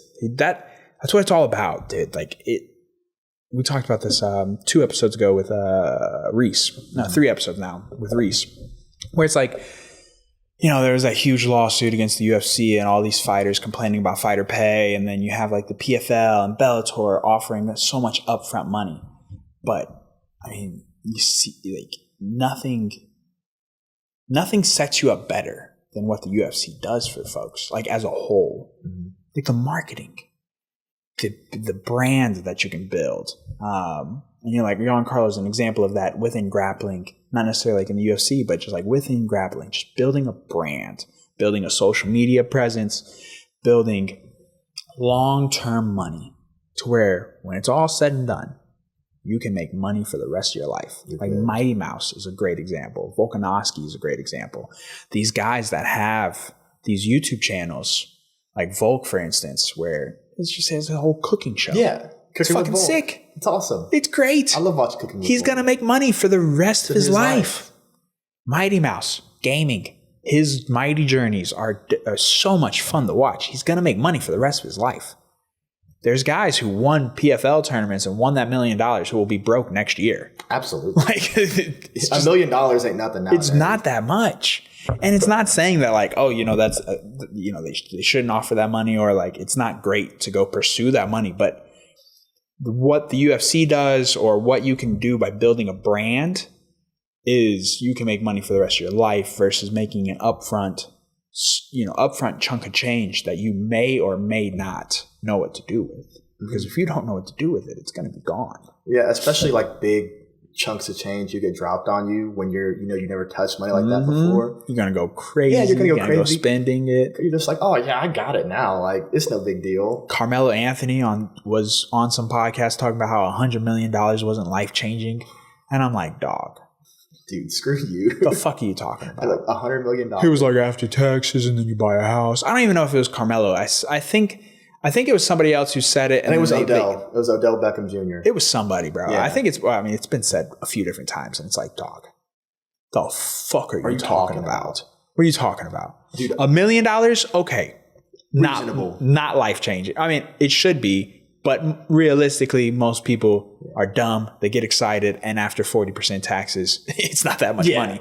But $100 million? $60 million after taxes? Dog. I'd be on an island somewhere. My house would be no bigger than this. It'd be nicer. I'd have a bigger yard. Mm-hmm. I'd have more plants. I'd have a bigger garden, but it wouldn't be much bigger than this. I would just have more land. Well, some guys, why do you need 2 houses? From if you're using it as an investment, right? Or if you have a beach house, but how much does this beach house need to be? Give me a $300,000 beach house. I'm on the fucking beach, dog. What's the house for? I'm going out to the beach. Like, the house doesn't need to be that crazy, dog. Somewhere to sleep. The house doesn't also need a fucking pool. Pool at a beach house is crazy. It's like, all right, bro, we get it. You just got all this subtle money. flex, bro. It's like subtle flex. But then they go broke, and you're like, you didn't see that coming? Like, who's managing your money? It's if I were to get that kind of money, it's probably the first thing I did. Hire somebody, hey, help me not blow all of this. That is hilarious, because I've said my entire life, that would be my greatest job. Really? I would be so good at that. You think so? Bro, I would be incredible. I would not let you do nothing dumb. I am the greatest accountability man. Like, I would be like, I would judge you so harshly every time you go to do something stupid that you just wouldn't want to do it. Maybe I need like a little Brodey on my shoulder. Yeah, bro, I would like, it wouldn't happen, dude. You wouldn't even buy a C4 at the gas station. You would be making coffee at your house every morning with $100 million in your bank account. You're talking to the same guy who has a hot dog roller at his house. Like, you know, there'd be some fun stuff. You know, you could buy a little popcorn machine or something, a little nacho machine or something. A little nacho machine. But you ain't going crazy, bro. You ain't having 10 cars. That's the way to do it. You could have a truck and and then a little sedan, a little fun sedan. Yeah, a little fun sedan. That's it. That's all you really need. That's it. We ain't going 10 cars deep. Not if that money ain't coming in. Yeah, that's the thing. I think that's what it is. It's these guys, they get used to that lifestyle, and it's like, oh, it's not coming in anymore. What am I going to do now? Dude, because, I mean, if you think about it, too, like, there's NFL players who are really good at building a brand, and then there's NFL players that don't really build one either. Mm-hmm. You know, because, like, posting on social media is tedious. Like, it's awful. I would imagine. Weird. It's not very, it's like, it's somewhat fun. It's fun for the podcast page because it's not really any pressure on me. Mm-hmm. But then, like, personal page, like, I'll get going a little bit, and then I'm like, this is dumb. This is dumb. Why? But then same thing I was telling Reese, though, dude. If you don't do it, yeah, it's how you build your brand. If you don't do it, someone else will, and they might not be as talented. They might not be as good as you. They might not even have won as many tournaments as you or matches as you, but they're going to be the one that gets paid. Hey. Every time. It's part of the game. It shouldn't be that way. It shouldn't, but it shouldn't. It's the fact of the matter. But that's the reality. It's the fact of the matter. It's where we're at. That's why Hoka got all those fights so quick. And he will make money for the rest of his life. Absolutely. It's done. He's solidified it. Yeah. Just like that. In what, 6 months? Just by being outrageous for 6 months of his life. He solidified it. He solidified it. His Instagram is huge now. Do you follow him on Instagram? Yeah. Dude, he's hilarious. Yeah, bro. He posted something about Sean O'Malley today, or like yesterday. I don't even know, dude. It was. I don't know if it was AI or not. It was like I was like, what am I watching? Did you see the pre-fight pressers with him and Ilya? Yeah, dude. Yeah, was cooking him, dude. But then he does some shit where he like threw up on himself in the fucking weigh-ins, and it's like a little strange. Come on, dude. Like, all right. He's still perfecting You swung and you I guess I get it. You know, you took a swing. You missed. Let's not do it again, please. It happens. Yeah, it happens. Sometimes you think it's going to be funny. It doesn't land. Not everybody can be Chael Sonnen. Yeah, same thing. Dude, it's so funny. I remember when I was a kid watching those fights and hating Chael Sonnen, and now that I'm grown up, like, oh, that's what he was doing. Same thing, man. Dude, I think that's what gets lost on a lot of people with Hokit is like his whole shtick is like wink, wink. Like I'm gonna say something crazy. The armbar was fucking hilarious. The armbar, dude. The armbar was hilarious. That Monday, that was probably the number one taught technique across the entire globe. Like, hey guys, off of a troll. A troll. Off of a straight troll. I knew he was trolling when he started screaming. I was like, yeah, he's trolling. He has to be. He was straight trolling, bro. Trolling. There's no way in hell he doesn't know how to finish that armbar. Like, come on, bro. Like, but again, and you know what's crazy, dude? He does that, and that wasn't even his most talked about clip. The whole weekend. That's how good he's done it. He literally trolls an armbar, and it was forgotten about and overshadowed by the fact that he said Michelle Obama was a man. At the White House? At the White House, dude. Did you see? You watch Tim Dillon at all? Mm-mm. You know who Tim Dillon is? I've heard the name. Comedian. He was on Joe Rogan. He was talking about the only thing, like he said that Michelle Obama should have came out to the Undertaker theme song. It comes off the balcony of the White House, and that's how she should have entered. After he said that, they should have set that shit up. It'd have been hilarious. Oh my god, bro! So we need an unserious UFC. Oh my god, dude! Just imagine Michelle Obama just comes into the Undertaker theme song, dude. Nah, they're just gonna fight Brittany Griner next. Dude, I've seen her in public one time when I was in Atlanta. Dude, that is the tallest woman I've ever seen in my entire life. It's crazy. Dude, she is huge. Yeah. She's taller than Dan. Yeah, she's tall. So now I got to ask you this question, Uh-oh. Brodey. Uh-oh. How many points are you scoring in a WNBA game right now? Ooh, that's a good question. Right now, probably not that many. I really can't run that much right now. You can't run that much? Dude, my lower legs, like, I don't know if it's just from leg locks or what, but just like running is not, it's not great. Dude, I understand. It's not great. I don't like to run. Yeah, it's So not you great. said something to me earlier about the row machine. Oh, that's my shit. Dude, I got one at the house. I can row my ass off. Oh, dude. I can hit the air bike. I can get that bitch bumping. Bumping? The rower, I can get it bumping. My best 500 was 1:32. Dang. I just got rower mogged. When I was like competing in CrossFit, like just for fun, right? That was my hobby, was competing in CrossFit for like 5 years. And at my peak cardio, peak, dude, 1:32 on that bitch. Damn. I generate some fucking force. You can row? I can row. You can row. Hey, I like it. Not like, power lifter, but I can get that bitch going. 132 is not chump change. That's not chump change, bro. I can't row 132. I'll take that shit. I'll ride that high. I'll never probably do it again, but I'll take that shit with me to the grave. That's been done. It's been done. I did it. 132, bro. When I finished, I mean, dude, the last 30 seconds is literally praying. You're just praying. You're like, just don't pass out. Don't die. Don't die. Please don't let my legs explode from the amount of blood that's in them right now, and just keep that fucking pace. And you just go to a dark place, dude. It's got to get done. A dark place, It's got to get done. You're making deals. I did the, remember it was like trending for a while, the 50 cal air bike challenge. Mm-hmm. So I did that challenge, and I hit 30 cows in 30 seconds, and then hit 50 in like 1:10. I mean, murdering it. I think it might have been like 30 cows in even less than 30 seconds. Because I feel like that doesn't sound like that was that fast. I hit 30 cows fast. You're banging it and out. I was like, dude, I'm going to fucking crush this. I'm going to crush this? Flatlined. Straight. Just hit a wall, bro. The last 20 cows. Literally couldn't move my legs, dude. Just couldn't move them no more, bro. There was so much blood in them. It was a wrap. It was literally like a minute and probably like 1:30, 1:50. Like, it was bad. Dude, it hit a wall. It happens because I remember when I was getting ready for the trials, I was on like a 30 seconds on, 30 seconds off sprint program. And dude, after like the third set, I was like, dude, I don't want to stand. The lactic acid is like nothing else. It's crazy. There's nothing else that does that. So I would not be surprised if you can get a good pair of legs on you while just going in, just do the assault bike. Oh, I would imagine. You have to. It's a brutal piece of equipment. Yeah. It's funny how something so simple as a bike with handles can be that brutal. It is, dude. It'll fucking humble you. So I'm trying to get one. So it'll humble you. Say, get one, wake all my neighbors up with it.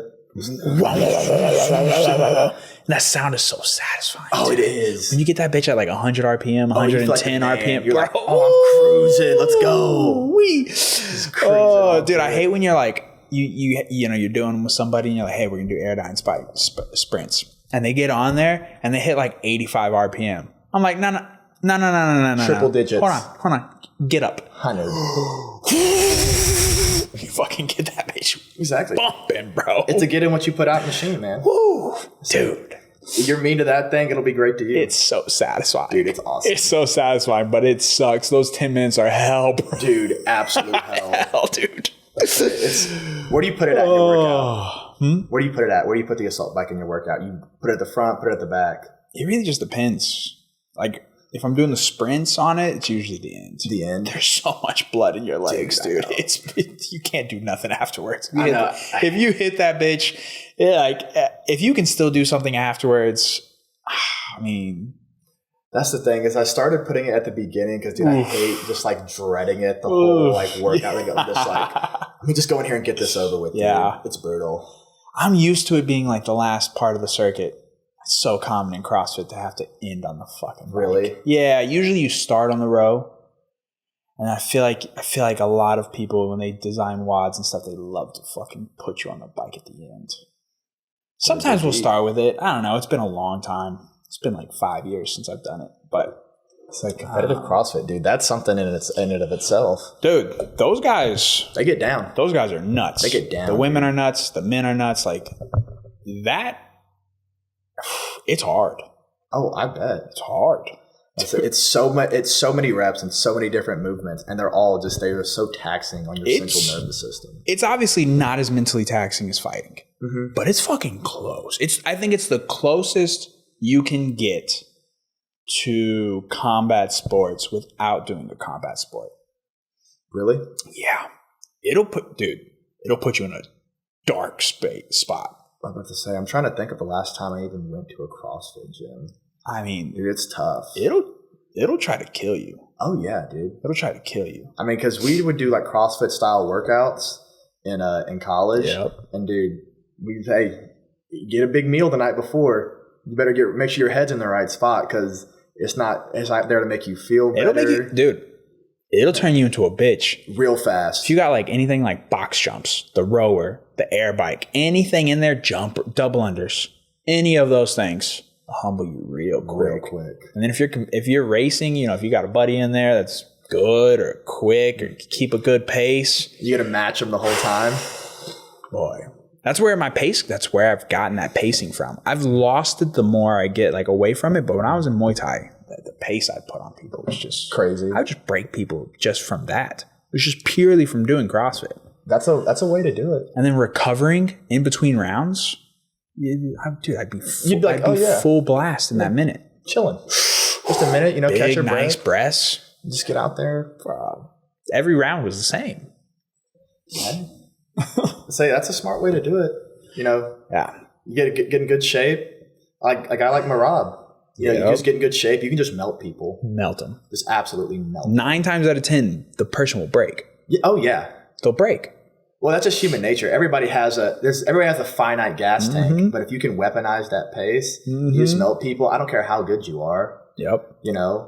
Like, it's what people don't factor in, right? It's like we were talking about, like no one's ever lost a fight and then said, "Can't beat me in a marathon," right? It's like, okay, cool, dude. You can run a marathon. Maybe you can run 100 miles. That's fantastic. There's a piece of this that you're not factoring into your cardio. Jiu-Jitsu not only is going to test your VO2. God damn. Wow. Not only going to test your VO2 max, but it's going to test your mind. And like, sure, running 100 miles is going to test your mind, but when another man has you're in bottom mount with double underhooks and their chest is trying to break your nose and it feels like you're drowning and you look around and there's no water around. Boy. Bad day. Bad day. You gotta make a decision quick. What kind of man am I right now? Right now.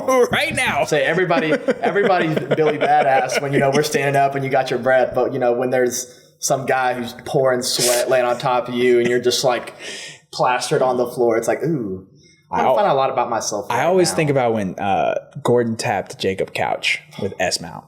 I think about that a lot. I'm like, dude, Jacob Couch was no slouch. No slouch. No slouch, dude. Trials winner. And Gordon tapped him with a position, dude. With mount. Not a submission. A position. Dude, I want to see him train so bad. Gordon? Yes. I want to train with him one time to see what it's like. Whew. I've heard people just tell stories. I've never seen it in person, but I mean, I watched him compete. Was I there? I was there when he went against Josh Saunders. But I mean, they like Abe was telling a story not too long ago. I can't remember what it was. Maybe it was like when all the big guys always get fed to Dan. And he said there was a day where Gordon got a hold of Dan and was just manhandling him. And Abe was like, Gordon's the fucking dude. Like, how is this possible? Dan's the strongest person I've ever met. And like Gordon is just, or like handling Gordon it. put out a video not too long ago on his YouTube channel of him just manhandling Satoshi. Dude, that's insane to me. And I'm like, what is this? What is this? He had Satoshi like huffing and puffing and just like It's crazy what he does to like world class, the highest of high. Yeah, bro. like It's Satoshi, nuts. like you said, like I won an Olympic gold medal in judo. He's a That is bad something- man, dude. If me and you dropped what we're doing and trained judo every day for the next 10 Wouldn't years, happen. we wouldn't even get close. Wouldn't happen. And Gordon is just like, oh yeah, this guy's been doing world-class grappling from the time he was like 10 years old. Eh, Not cool. Not worried about I'm all gonna take that. his back anyways. And he does it with such calmness. Mm-hmm. And like, it's like he's making a sandwich. Yeah. It's nuts. Yeah. So I want to experience that one time. Maybe I'll get lucky. Dude, I mean, you saw this whole beef with Crone Gracie? Yeah. Gracie?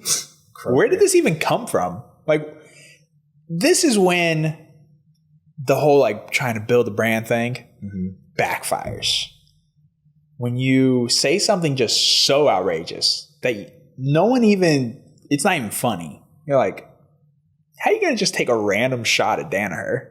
Yeah, like Danaher doesn't bother nobody. Like, just a random, just like, how is Danaher out here catching strays, dude? He's like the least inflammatory guy ever. Like, how is, like, what? I saw this, and then you just see everybody just Dog pile on him. dog. I mean, he's just getting ran through on the internet right now. Rightfully so. Oh, yeah. And Gordon said we could do a match anywhere, anytime. Bro, he said I wouldn't even train for it. Bro, that'd be a bad day for Crone. Dude. Bad day. When Dan posted this hey, can you pull up on Dan's Instagram? Fuck, was it on his story? No, I think he posted it. Where Cron Gracie's jumping full guard in the UFC and gets absolutely slammed and then TKO finished. That was the Bryce Mitchell fight. Was it? Yeah. Dude. Yeah, Bryce Mitchell fucked him up, dude. Fucked him up, bro. It was funny because I went to a bar to watch it with my stepdad, and there was like a whole just like sea of people with Gracie Baja on, and they were cheering him on so hard, and I was like, ooh. Were they? Oh yeah, it was awesome. This one? Yeah, that one, yeah. Boom. And then he just postures up. Bink, bink. That's not Bryce Mitchell. That's not. No. I mean- oh, wait, yeah, it is. No, it No, didn't. yeah, it is. It is. It is. Yeah, It those are is. the camo shorts. It is. It is. Yeah, because I remember he had that slam KO. Go, Bryce. Boom. I mean, bro. He said, this you, bro? This you. It's just, I mean, it's crazy. So he said, for those who don't know, Cron Gracie said, I can't believe people fall for this guy's BS. I don't know if that's taken out of context or what the context was, but to say that is crazy. And then Gordon was like, I guess Cron taught or had his own school for like 10 plus years and never produced anybody worth a damn. And he said he was teaching self-defense tactics or some shit. I don't remember. But everybody was roasting him. Should have kept your mouth shut, Crown. I hope Gordon comes back. I think it's Sport's good better. for jiu-jitsu. Yeah, it's definitely better when he's in there. Somebody else has got to fill the shoes. It's hard, dude. You got to be able to, dude, because jiu-jitsu's, it's anybody's day. Oh yeah, People lose all the time. It's so common. It's not like any other sport where losing is just kind of like, yeah, it fucking happens. yeah, it's And then you get a guy like Gordon where it doesn't happen. doesn't lose. Well, like an 80 fight win streak. Yeah, he's gotten to the point where the fact that he's calling out submissions is insane. We need somebody to start calling out submissions and hitting them. That could be you. Start calling out false read. That could be you. Just keep calling out repeatedly. Yeah, just Call it the same submission until it happens. Doesn't work. It doesn't work if you got to do it and then it doesn't hit. You got to do it and then hit it. We could see. I'll say I got a bracket coming up in Oklahoma. Maybe I'll figure something out. That's the perfect time to do it. They don't grapple in Oklahoma. I don't know about all that. No. They do a little bit of wrestling. Yeah, up there that in wrestling. Oklahoma. Oklahoma State. That wrestling is. Dude, They're good. I can't wait for a Texas school to get a good wrestling program. Yeah, we don't really have one, huh? We're too focused on football down here. Yeah, but I don't know. I think in the coming years it'll start getting bigger. I believe so. I think wrestling's just going to get bigger again. Mm-hmm. You've been watching RAF? Matches here and there, yeah. It's fun. They drop them on YouTube. They do? Yeah, they drop the full events on free? YouTube. Like, a few weeks after the match. I mean, after the event, they'll drop the whole thing on YouTube. So I'll go back and watch them as they come out, like a few weeks later.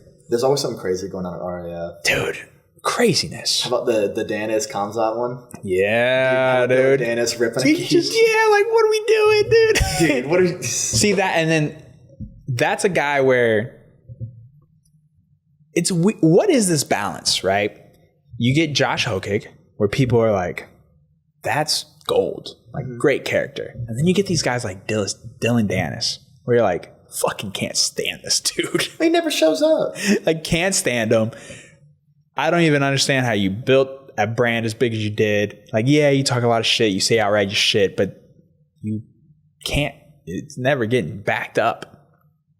Well, I think a lot of it too is he's going off his past credibility, because before he was like this big, he was Dylan Danis, the shit talker. He wasn't ADCC vet. He was... That's right.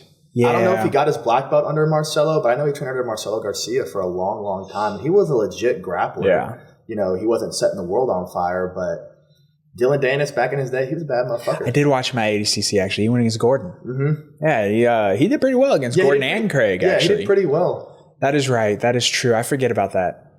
But then, what the fuck happened? He just quit showing up. The thing is, if you talk, that's what it is. I think, but if he just like showed up to fight, I think people would have a lot more respect for him. But he's always just like... It's like Colby Covington. Yeah. Trash. He fell off. Mm-hmm. Kamaru handed him an ass whooping that clearly has changed him. Because, dude, I think he broke his jaw. Yeah, the first fight he broke his jaw. Dude, Kamaru put it on him. Like, dude, that first fight they had, that was hellacious. Dude, Kamaru was hitting him like he hated that man. He probably did. Kobe's getting under people's skin now. Kobe's a cunt, bro. Kobe is. like, I'm a troll for like jokes and stuff. Like, Kobe will go to the deepest, darkest part of your life and be like, oh, hey, remember this? Again, there's this line. Yeah. And for me, when I lost respect for him, it was one of those. It was either one of those fights with Kamaru, or it was with somebody else that he got absolutely his shit kicked out of him. I think it might have been one of his. It might have been one. I think it might have been after Kamaru, and then he was kind of on his way out. Mm-hmm. There was another fight that he just got his ass just absolutely handed to him as well. Same thing, just belt to ass, bro. Maybe, I don't remember who it was now. But it's one thing to shit talk all the way up to the match. That's what you're supposed to do. That's how you sell the fight. It's another once the match is over and you got the shit just absolutely beat it. You just got your ass whooped, to continue it afterwards. Yeah. And to make all these excuses and then like try to keep the gig going. It's like, no, bro, the gig is before the fight. After the fight, y'all dap up. Yeah. Shut up, be respectful, and then keep it moving, bro. But he kept continuing it like after the fight, and I'm like, all right, dude, like, and he gets lost. You got lost in the sauce. He gets mad personal. Yeah, I say, I don't want to condone violence, but the whole George Masvidal situation, I'm not condoning it, but I understand. Yeah. I understand. Yeah, dude. Yeah, he sucker punched him. Yeah, in a bar too. Mm-hmm. It's crazy. You gotta stay out of those. I mean, dude, Kobe was on. I mean, he said some outlandish shit. Yeah. Just like when Connor started talking about Habib's dad and mom and shit. It's like, dude. He did the same thing with Poirier. The third fight. We talking about his wife. Yeah, he was talking crazy. He still had his leg snap and still talking shit.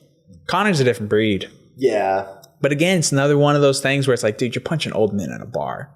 Yeah, I can't fuck with you. I can't respect you. There's no can't fuck with you like that, dude. Like, I get it. You built a great brand. It was fun. But then you start doing cocaine and shit. Just it goes off the rails, bro. Bad time. There's not a good nothing good ends with cocaine. There's a lot of good times, but it never ends well. No one ever just ends it and like, yeah, okay, yeah, that was cool. Yeah, it's always like, oh, bro. Oh, Doesn't happen, bro. Some people. Either the cartel murders you, Dude, or it's always a slippery slope. It never ends well. then you start mixing with alcohol, and nope. So you just gotta stay away from it. Those are the two you just can't do. Yeah, can't. Can't do them. There's so many other ones that you can just do and have fun, but those are the two. Yeah. Good old nicotine. Good old nicotine. Can't beat it. If we had a counter right now, I think you'd be on your fourth one. Fourth one? Since you got here. I wouldn't be surprised. And they're 9s. What's wrong with that? That's just crazy. I love how you still have the jalapeno just sit.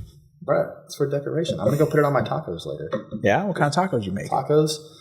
I just got some ground bison thawing out at the house. Okay. It's Sunday. I got some ground bison in the fridge right Dude, now, I love too. bison. Yeah, it's good. Bison's always good. Have you ever gotten the ground elk at HEB? I have not got Force the of ground Nature? elk yet. Dude, Good stuff, dude. I'm so glad I moved back to Texas. HEBs are awesome. Dude. They're sick. It's something that we talk about a lot, because something that's very important to me is just like eating real food. Like I don't care, like I'm much less of a stickler about it if it's just real ingredients. If it's a cookie, but it's made with just real fucking shit, all right, cool. It's fine. Fine, whatever.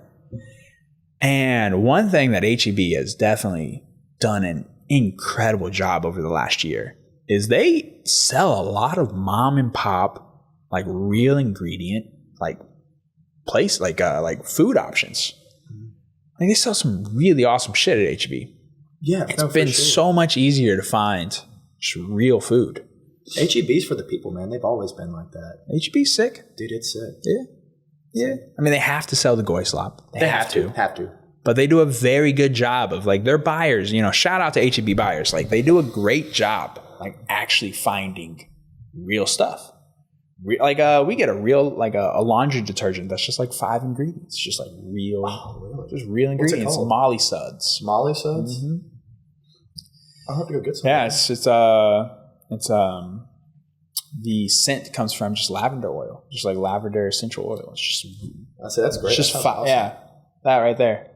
You use the powder one, but they have a liquid as well. Bro, the powder for $15, 70 loads, honestly, it's kind of a steal. It's Sounds like a damn good deal to me. It's all real ingredients. It's like 5 ingredients. That's it. It passes the vocab test.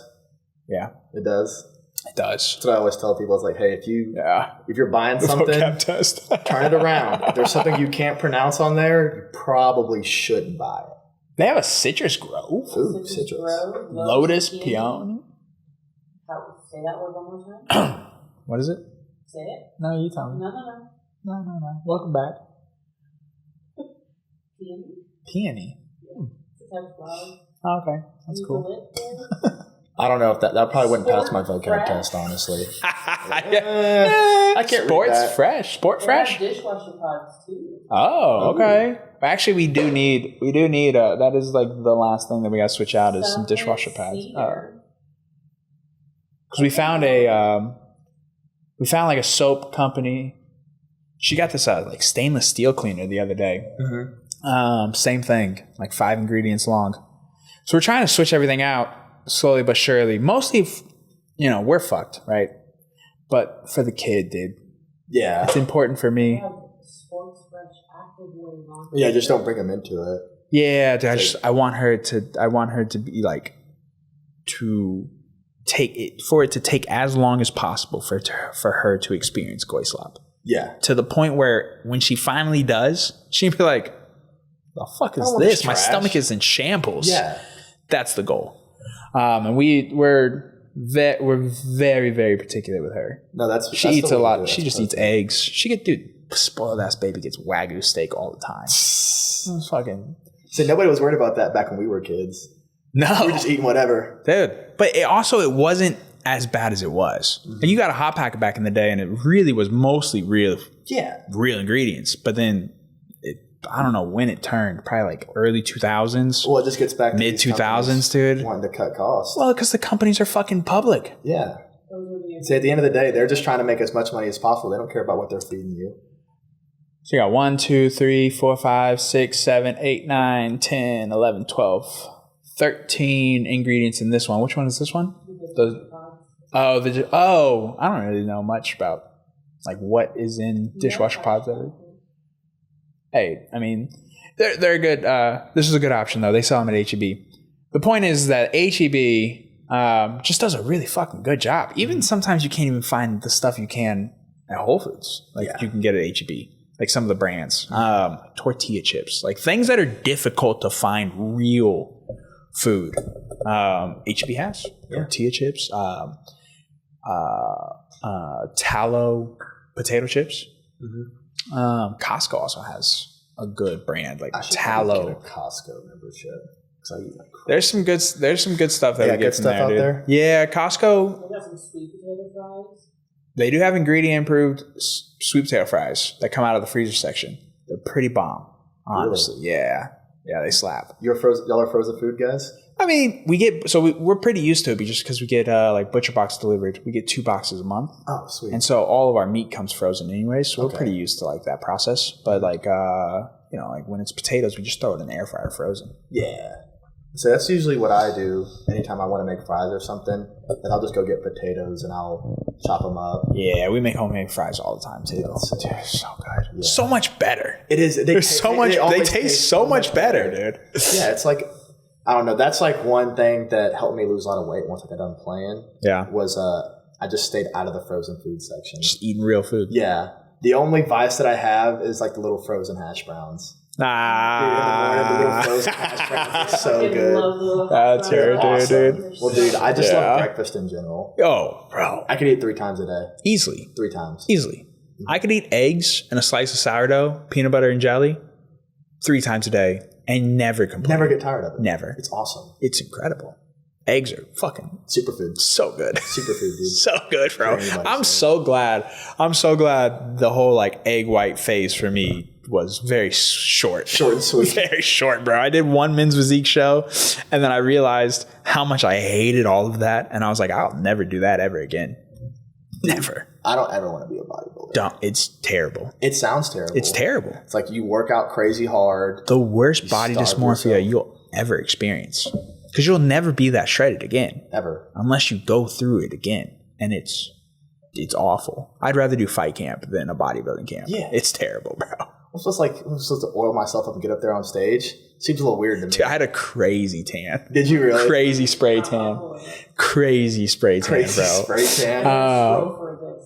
It's a crazy spray tan. But yeah, I mean, dude, it's miserable. The food's miserable. Nothing but bland chicken, bland fish. I eat beef 7 days a week. Yeah. Because you're a red-blooded American man. Beef is awesome, dude. Beef is awesome, bro. There's no amount of propaganda to convince me beef is bad. No. 0. No. And you see, like, here's the thing. I also get my blood work done every 6 months. Mm-hmm. I can tell you that it's not. Like, it is in my blood work results. Like, it's just not. There's nothing there that would tell you that red meat is bad. Or eggs. I eat a shit ton of eggs. We've been eating those for thousands of years. Yeah. And we say, we turned out all right. And now, actually, these are bad. Yeah. Like, I don't know. But history tells us they're pretty awesome. Yeah. We were just talking about this yesterday. Beef was the poor man's food for forever. And then in the 1930s, they found out that they could just shoot up chickens with antibiotics. And they could raise a bunch of them together. And it was way cheaper. And so then chicken became cheap. But up until that time, cows was the poor man's food, and the rich ate chicken. Really? The chicken was a delicacy. I could see that, especially because if they can't, fatten them up with antibiotics, they're small, you can get a ton. Yeah, what is up? Dude, look at that guy. What is going on with this, dude? Look at that guy. Where did your torso go? I was like 150 pounds. I wasn't very big. So long in this picture compared to what it does normally. That's actually a really good point. Now I'm self-conscious about it. Your torso is just. I think it might just be the angle too. I don't know. Nah. But were you really enjoying yourself though? No. Exactly. That was awful. There's actually a slightly better picture than this one. Scroll down just a little bit further. You're good. Keep going. One more. Go back up real quick. Damn. Without a beard. Yeah. We won the dodgeball champions. Dodgeball champions? Yeah, bro. Dude, when I was in college, it didn't fucking matter. Any intramural sport, I was doing it. I couldn't play them. Oh, that's, yeah. They wouldn't let you. What was that like for you, playing college football? Playing college football, dude, lifelong dream. Yeah. I mean, ever since I was a little kid, that's all I ever wanted to do was just go out and play college football. And, you know, when I first got there, my first 6 months, I was in the middle of Arkansas, and I hated it. It was because, you know, I'm from the Houston area, and I go to like a little town in Arkansas. Huge culture shock. I was still rehabbing. I tore my ACL my senior year of high school. Damn. And so my first 6 months, dude, I wanted to do anything besides be in Russellville, Arkansas. It was terrible. But There's nothing to do. yeah, there's nothing to do. And, you know, it's hard when you're on the football team because it's like your built-in friends. Mm-hmm. But, you know, it's like when you're not training, you're not seeing the guys as much. So I'm kind of, you know, off to the side doing my thing. But once I caught my stride, dude, it was the most fun I've ever had in my life. It was a ball. It was wild. You know, we were doing crazy stuff 24/7, you know, lifting weights like crazy, yelling, fighting, arguing about just whatever. But it was a grand old time, dude. I wouldn't change it for the world. Where'd you play college football at? Arkansas Tech, the Arkansas Tech Wonder Boys. Played nose tackle. Played nose tackle. that was a chunk, dude. That was 300 pounds. That's such a position to play too, man. Dude, it was... You have to be just angry at the world. Yeah. Because everybody hates you. You got one job. You got one job. It's literally just don't move. do not move. You better stuff that hole, dude. It's Make the running back go to a different hole. If he goes through your hole. It's like, oh, dude, getting caught in Getting film. chewed out. Dude, film. Phil. Everybody who has played college football, who actually played, they'll have a story of one time where something didn't go their way in the film. They're like, they stopped the play and they're like, hey, let's get the point out. My coach had a point. Like, hey, what are you doing right here? What's your story? So we were playing Southern Arkansas. And so what happened is I didn't get blocked. So typically in football, when you're deep lineman, you're not getting blocked. That means somebody's coming to get you. This is the few times in my career where that just didn't register. So I was like, oh, yeah, I'm going to go make a play. Like, Just got touch people in the stands. blindsided. Boom! And I was just like, ooh. And he was like, hey, see this guy right here? I knew the play was coming because he stopped before he even played. And he got that pointer out and pointed at this tackle. I was like, hey, you see this guy right here, Holloway? Watch this. And he played it. He'd like back it up, play it again. I'm just sitting here just like, dang. How bad did you get obliterated? Bad. Dude. Feet off? Not feet off, but dude, I was picking turf out of my ears for about another 5 minutes. It was not fun. Just slide across the turf. Oh yeah, dude. I'm sure that guy's sitting here, like he's probably showing his kids, like, "Hey, watch this right quick."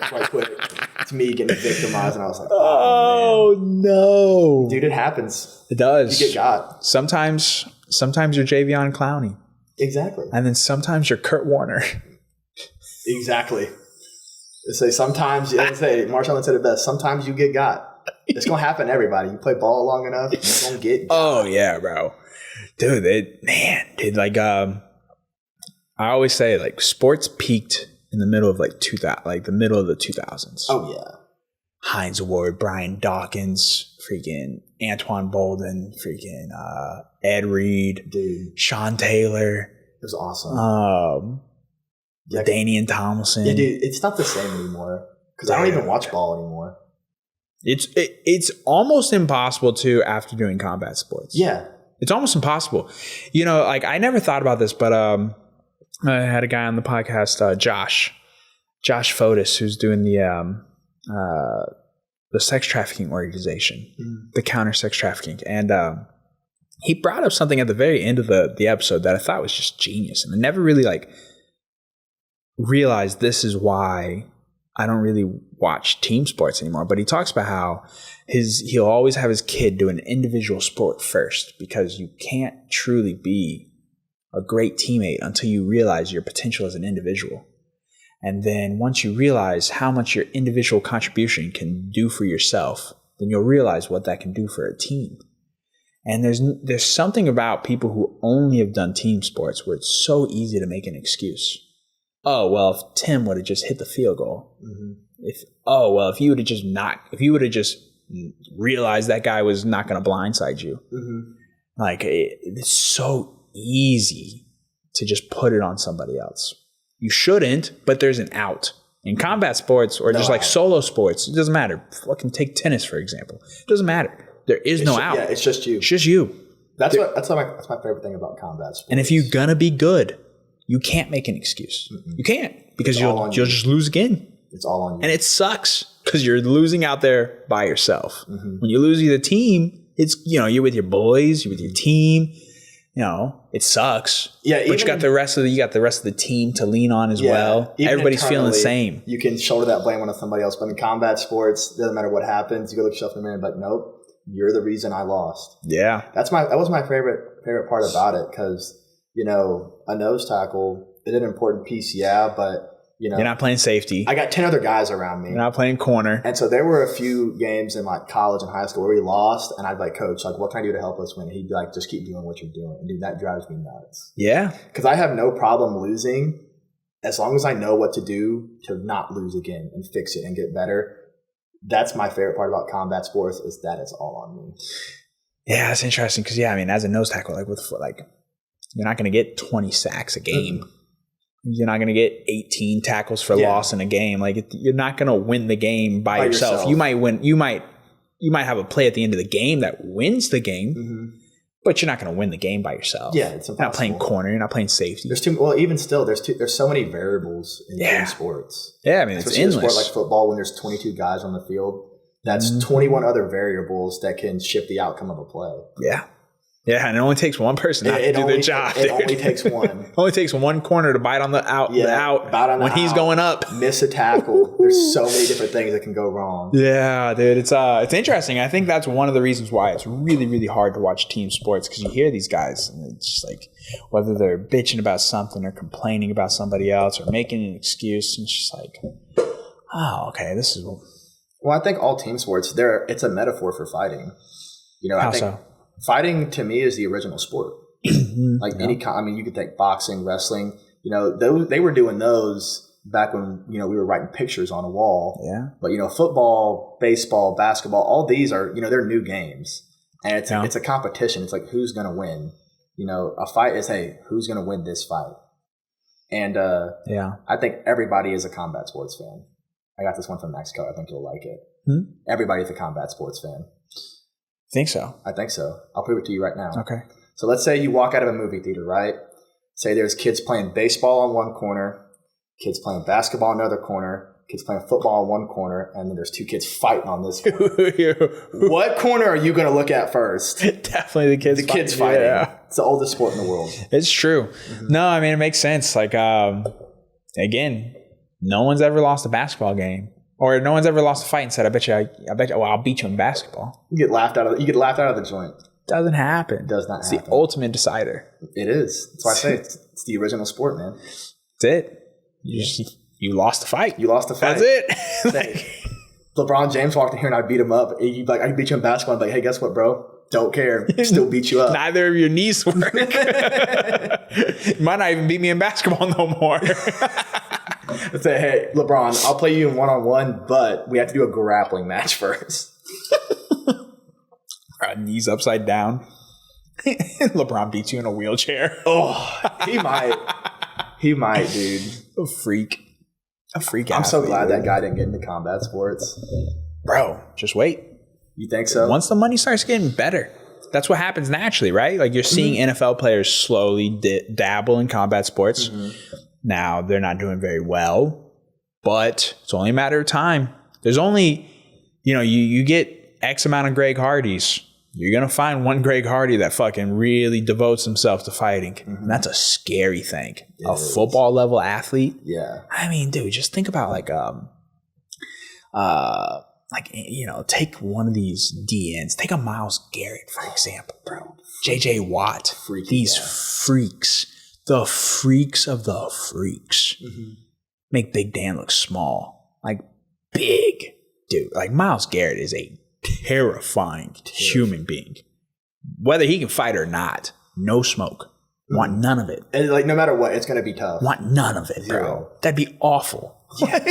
Especially if he has a helmet in his hand. Bruh. Whoo! I want no smoke, dog. Mr. Myles Garrett, please don't throw that helmet at me. Start ducking.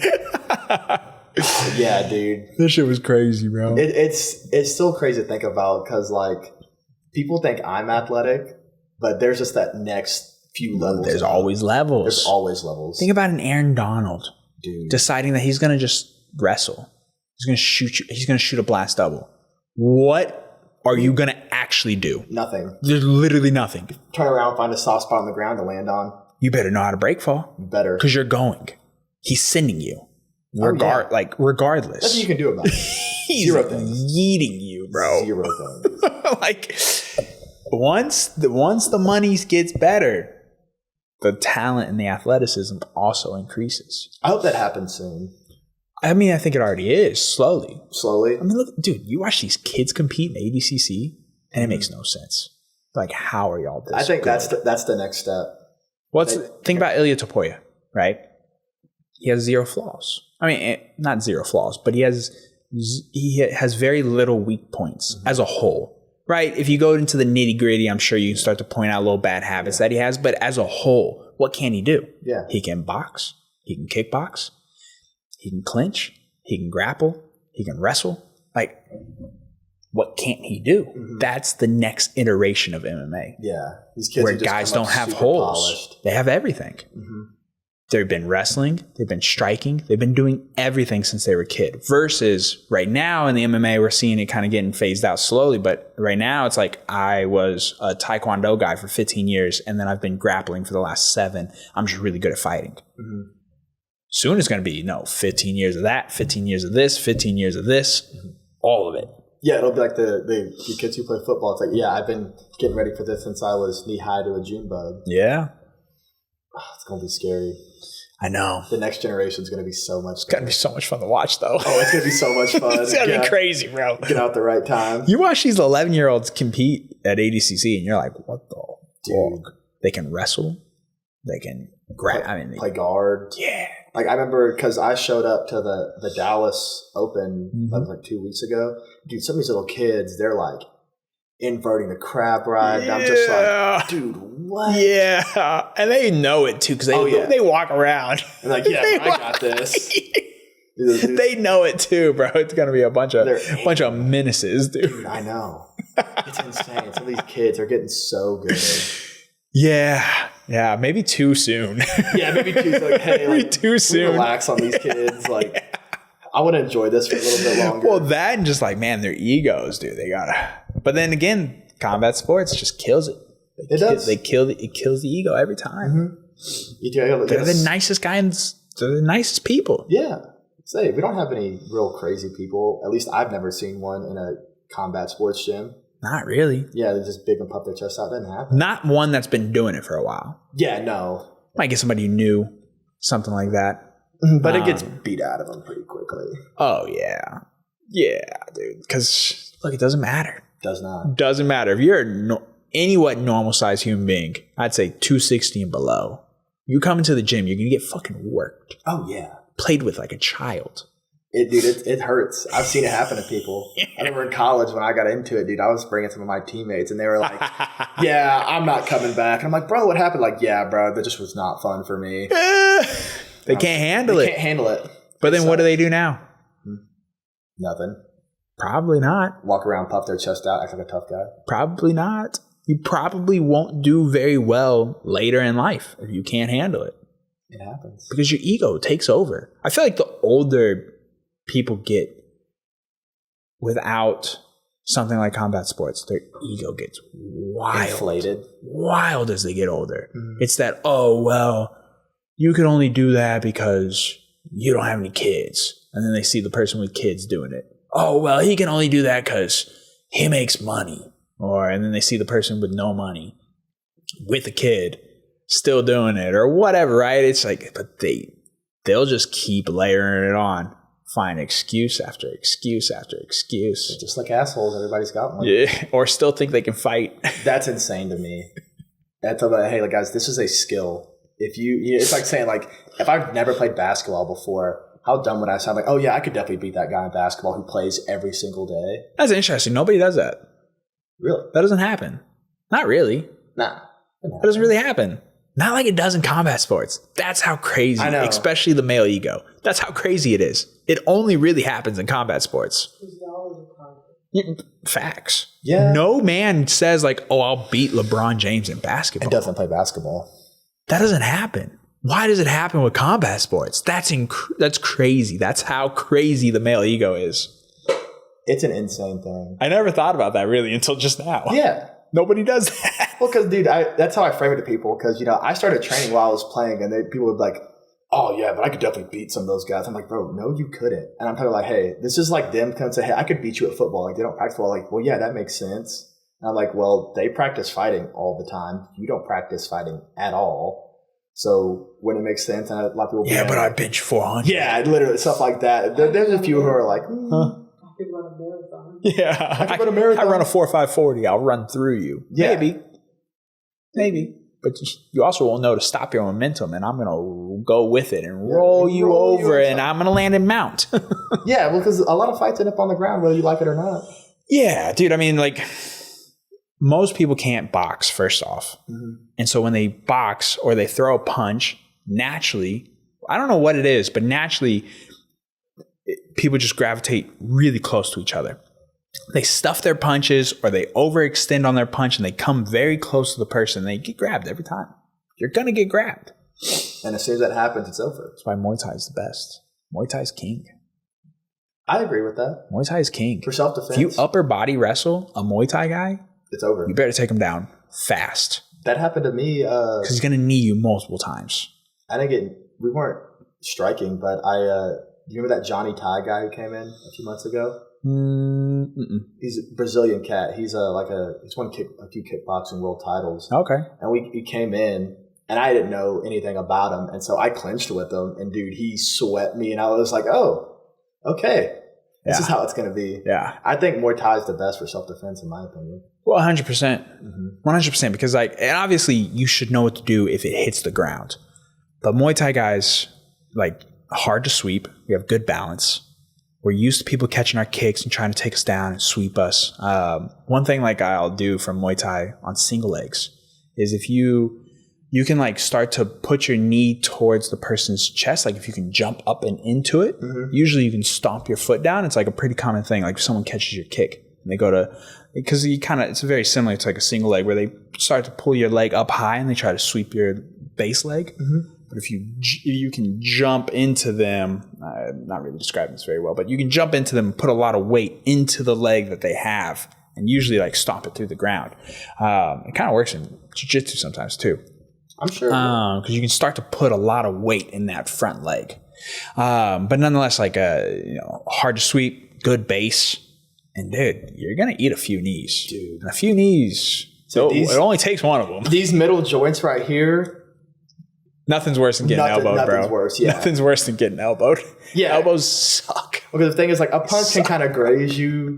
A foot can kind of graze you, bro. A knee or an elbow. It sucks. They're so hard. And if you're not used to it, it's going to throw your whole world off. You're going to be like, what the hell just hit me? Because, dude, when you get kneed in the head, there's a reverb and an echo in your skull. And it is very unusual. It's very weird. You're like, ow. But then also the sound too, you're like, that's disgusting. Yeah. You're thrown off for a second and that's all it takes. That 1 second of thought. Bing, bing, bing, bing, bing. Exactly. Bing, bing, bing, bing.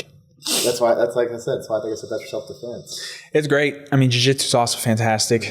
But yeah, I mean, if it doesn't, if it gets into if the person can't really if they can low body wrestle, it's a little tricky because you obviously can't clinch off that. But if they like to Greco or they like to upper body ties and things like that.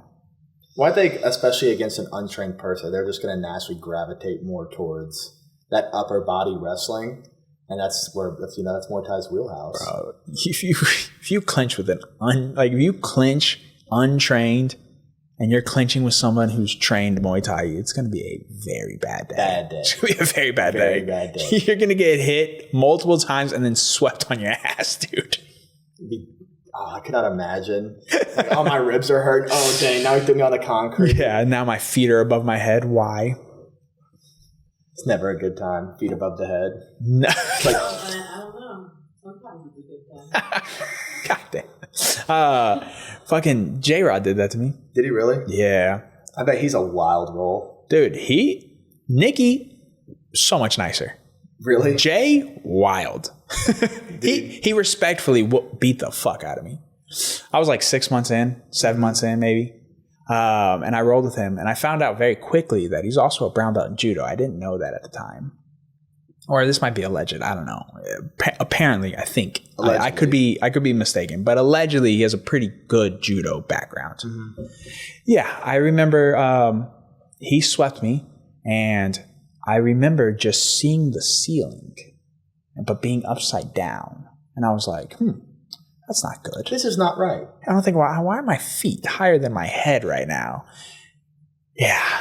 It happens. Like I told you, that guy who I first rolled with, judo black belt, it was in the gi, dude. Launched you. Oh, dude, that's the worst. Dude, in the gi? A judo guy in the gi. Terrifying. I don't think there's actually anything more terrifying. Yeah, because like even a wrestler, it's like, could they throw you? But they'll probably just get a double or a single to the ground. No, dude, a judo pretty guy, low impact usually. You're gonna get some air time. And if they don't pull up on the arm and they're being mean with it and they land into it, yeah, I don't think there's anything scarier than judo and gi. I say if next time Satoshi comes, I'm gonna bring a jacket just because. You're a wild man. What's the worst that could happen? I mean, he'll throw me. All ribs. Eviscerated. Non-existent. He's a nice guy. Satoshi would never do such a thing to me. I've heard he sends it. Dude, I love the video. Like, Dan will throw up on an Instagram story when he trains them, and it's like he's just been through an absolute war. Yeah, dude, when he posted a picture of his face not that long ago, I remember because I commented on his story. I was like, bro, what happened? And all he responded with was Satoshi. Dude, that guy. And the funny thing too about Satoshi is he's not as big as you would think, but he's big enough. He's so sudden though. Because like he came in and drilled a little bit, and we were doing some throws, and I'm a big guy, and I was maybe like an inch taller than him, but dude, the way I would complete my throws versus him, totally different. He's efficient. So efficient. Straight to the point. And it's so sudden. And launching you. Yeah, getting thrown is the worst. Yeah, it's the worst part about grappling. It is. It sucks. Because it takes, you can control an arm bar or a choke. There ain't no controlling gravity. Gravity wins every time, bro. Every time. It's a bitch. It is. She's a mean bitch. Oh, dude, gravity is crazy. Yeah, getting thrown sucks.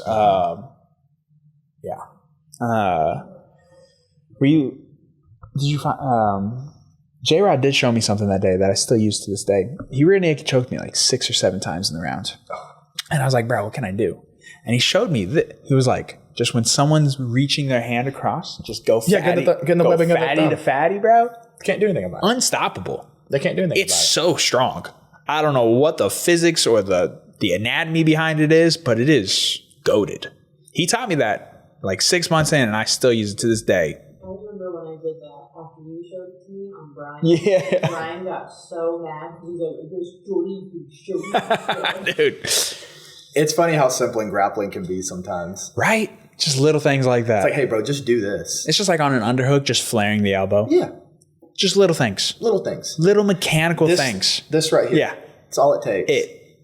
And it makes a huge difference. Your entire grappling. Makes a huge difference. Like, why did I do this from the beginning? Yeah, they're just little things. Like instead of having your knee slightly pointed outwards, just pointed in, and then suddenly they're literally useless. Mm-hmm. And you're like, what the fuck? Dude, that's awesome. It's like getting side control and then riding behind the hamstrings. And they're like, why is my body contorted like this? And why can't I go anywhere? And it's maybe this much angle. Yeah. It's something so simple. Yeah. But it's something that I feel like is relatively newish to grappling. Nobody ever really did side control like that. It was always like knee at the hip. Yeah. But then you put knees behind the hamstrings and you get their knees pointed away while their chest or their shoulders are flat. Like this. They can't go anywhere. Cooked, bro. Cooked. They're not moving until you decide that you want to progress. Dan did that to me yesterday. It was bro, Dan is... I do it to myself sometimes with Dan because I love to rage bait him. Yeah. And dude, he's just like, hey, that's funny. Watch this. Like he had me in crucifix, like a topside crucifix, like DDP, and I'm just like, let me go, Dan. He's like, nah, we're gonna hang out here for a few minutes. Then imagine if he could elbow you in the ear. My ears were completely shut then. It'd be done. That's where, dude, I'm surprised just from straight jiu-jitsu you got such bout cauliflower ears. Because I've realized that it's really wrestling and MMA. Mm-hmm. It's the ground and pound in MMA, blow your ears up quick. Mm-hmm. And then wrestling. Yeah. But in jiu-jitsu, I've had some instances, but I've noticed that it's largely like people get really, really bad ears in wrestling and MMA. Mm-hmm. Not so much in just pure jiu-jitsu. I think a lot of that was because my guillotine defense for the longest time was so primitive. I would just like post on the elbow and just like pull my head out, and I was just like not getting guillotined. Luckily, I learned some good guillotine defense that way I don't have to wreck my ears anymore. Yeah. Spin. Yeah, spin. Fight the hands. Yeah. Make that circle a little bit bigger. Not just like, yep, pulling my head out now. Hope for the best. Dude, I never forget when I first showed him to my mom. It was brutal. Oh, no. She was crying like full tears. Really? I remember at Thanksgiving a couple years ago. My boy. My uncle, he's a doctor, right? Mm. She made him drain my ears in front of everybody. like I'm like sitting on the countertop, just like laying on my side. He was like, hold on. Pulled it out in front of like my whole extended family. Were they still filled with blood? Was like pretty fresh? Yeah, it was. I want to say it was this year right here. It was still pretty fresh. She's like, yeah, just get rid of that. I put magnets on it though, otherwise it just comes right back. It's too late for me now. Oh yeah, they're cooked. Oh yeah, it's cooked. I'm gonna look at this forever. Yeah, they're done. It's no big deal, and I always get asked about them, and it's so funny. It'll be worth it when you win ADCC Worlds. Oh, dude, I'll cry. Y'all see Joel tears. Bro, you won ADCC Open. That's how it starts. I did. That's how it starts. In Dallas. Mm-hmm. In the advanced division. Mm-hmm. It's no easy feat. It doesn't matter who's in the bracket. They're all going to be they're all good enough. Mm-hmm. Right? Like, they signed up for advanced for a reason. I mean, yeah, both these guys, they own their own schools. Yeah, dude. Yeah. I didn't know. That's funny. So he, I don't know if you're in the room, but he beat, you know the armbar video we watched? Where he's breaking that homeless dude's arm? Yeah. He beat him. Really? It's on my Instagram. Yeah, 2 weeks ago. Small world. I didn't even know that. He just told me that. I beat him at trials. There's a video of me on my Instagram. Oh, yeah. At trials. Sorry, at trials, not Dallas Open.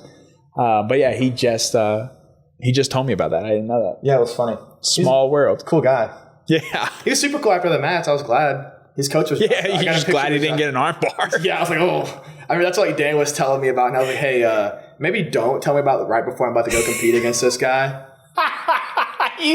Dude, it's such a Dan move. Such a Dan move to pull the video up and show you. I was like, oh, nice. Hey, it's this guy by the way. That's such a... Hey, don't let this guy get an arm bar or he might, stir the pot on you. That's such a Dan thing to do. It's like, it's the worst. Well, and it's funny too because I used to look super hard in the guys I was competing against, but I stopped doing all that. And so at this trials, dude, I was literally finding a little corner where there was nobody. I would just sit there with my headphones, just scrolling Instagram, thinking about anything but the match. Then I have to Dan just walk over there and be like, hey, check this out. Like, oh, nice, Dan. Totally not freaking me out right now. It's the autism. Dude, I love Dan. Dan will just say whatever. It's awesome. Yeah. Dan's fucking great, but that's such a Dan move. Mm-hmm. Not thinking about the emotion part of it at all. Just be like, hey. It's a thing. You want to see a cool thing? You want to see a cool thing? You want to see a cool thing? Watch this. Yeah. Oh, yeah. By the way, 20 minutes, you and that guy. Yeah, you and that guy. Thanks. The homeless guy? The homeless guy? No. Not the homeless. The guy doing all the damage. And I'm just like... Bro, that elbow's rubber. Oh, that elbow would be rubber for the rest of his life. There's no way that arm works. Zero. There's no way. He probably can't even shake somebody's hand. I'm sure he didn't have health insurance. Oh, no way. He might not even have went to the doctor. He probably didn't. They're probably like, hey, how'd you do this? Somebody broke it. Sir, what possessed somebody to do this to you? Well, what had happened? He was wearing an ADCC sweatshirt. I thought for some reason I could beat him up. He was in flip-flops. I don't know. Never fight a man in flip-flops. Where his shoes at? Yeah, he got his toes out, bro. His toes out. That man Toes does out. not care about anything. ADCC sweatshirt and slides. It's one thing for him to just have an ADCC sweatshirt on. Okay, maybe he's a fan. But an ADCC sweatshirt and the slides? He went and got the slides. Well, no, I'm just talking about just like slides and just Slides in like general. having slides on as well. It's not all fighters. The chances of Slim. him grappling are higher. Oh, super high. The chance of you beating that guy is slim. Super slim. Slim to none, I would argue. And people get dumber and dumber every day. Dude, I mean, we need physical repercussions. They need to come back. It does need to come back. But preface this with like what Landon did to that guy. Busted lip, maybe a little black eye. You know, don't kill the dude. Don't rearrange his jaw for real. But well, I mean, it depends on the why. Mm-hmm. But just a little snappy 1-2. We'll teach someone a strong lesson. Most people won't do what they just did again. It's very unlikely. Highly unlikely. It's very unlikely. It sucks, but whether people want to believe it or not, these men, we learn by physical repercussions very fast. At least I did, bro. Hey, you do something bad when you're a kid, you get a whooping, you're like, probably shouldn't do this again. I quickly decided I was not doing it again. Nobody likes getting whoopings. Just not doing it again, bro. Nobody likes getting whoopings. Get smacked in the back of the head for chewing my mouth open. It only took one. It only takes one. Next day. Yep. Keep those teeth together like, yeah. Is it good? Yeah, Mom. I'm not chewing my mouth open, I promise. Real, dude. Very simple. Simple world we live in. It is. People try to complicate it. They do. Exactly. It's very simple. Be nice to people, work hard. Be respectful. Be respectful. It ain't that hard. It really isn't. But hey, that's how social media people think you can just say whatever. Yeah, and that's the other end of other end of like these fighters who are doing these characters and these personalities. Because then you get people trying to mimic it. Mm-hmm. The world will humble you. One way or another. One day. May not be immediate. Maybe 10 years from now. It may be 30 years from now. You will get that come up. But it will come. It will come. Like we said, karma's a bitch. She don't forget neither. Dude, I believe in karma fully. Oh, yeah. Fully. I believe the energy you put out in the world is often the energy you get back. Exactly. Like when people have like a lot of like real small minor things happen to them repeatedly, I'm like, dude, what kind of energy you putting out in the world? Doing? Like, what are you doing in the world? Come back to reality real quick. Come back with me. Stay with me. Dude, I'm so fidgety. That's valid. I know. That's fair. Can't ever sit still.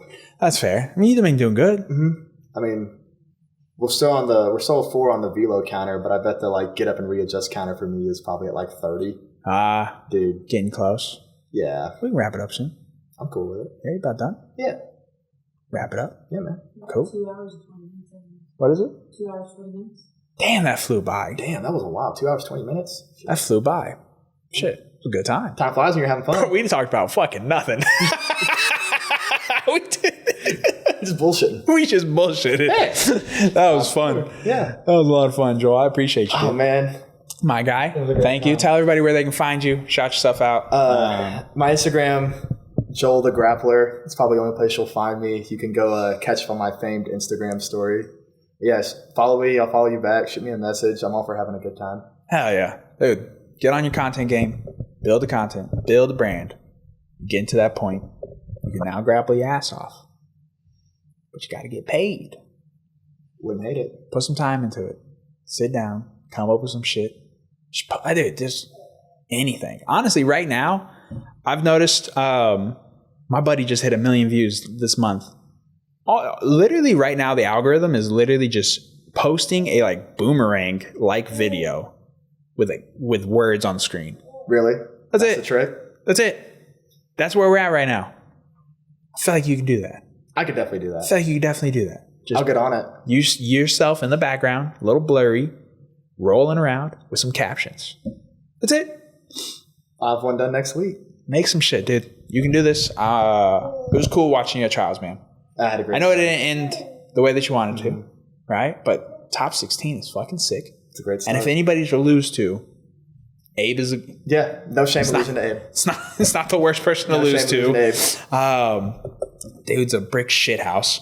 And then you went out, ADCC Dallas, came back, got that dub. What's next? You doing open in August? No, that same day I'm doing a cash bracket in Oklahoma.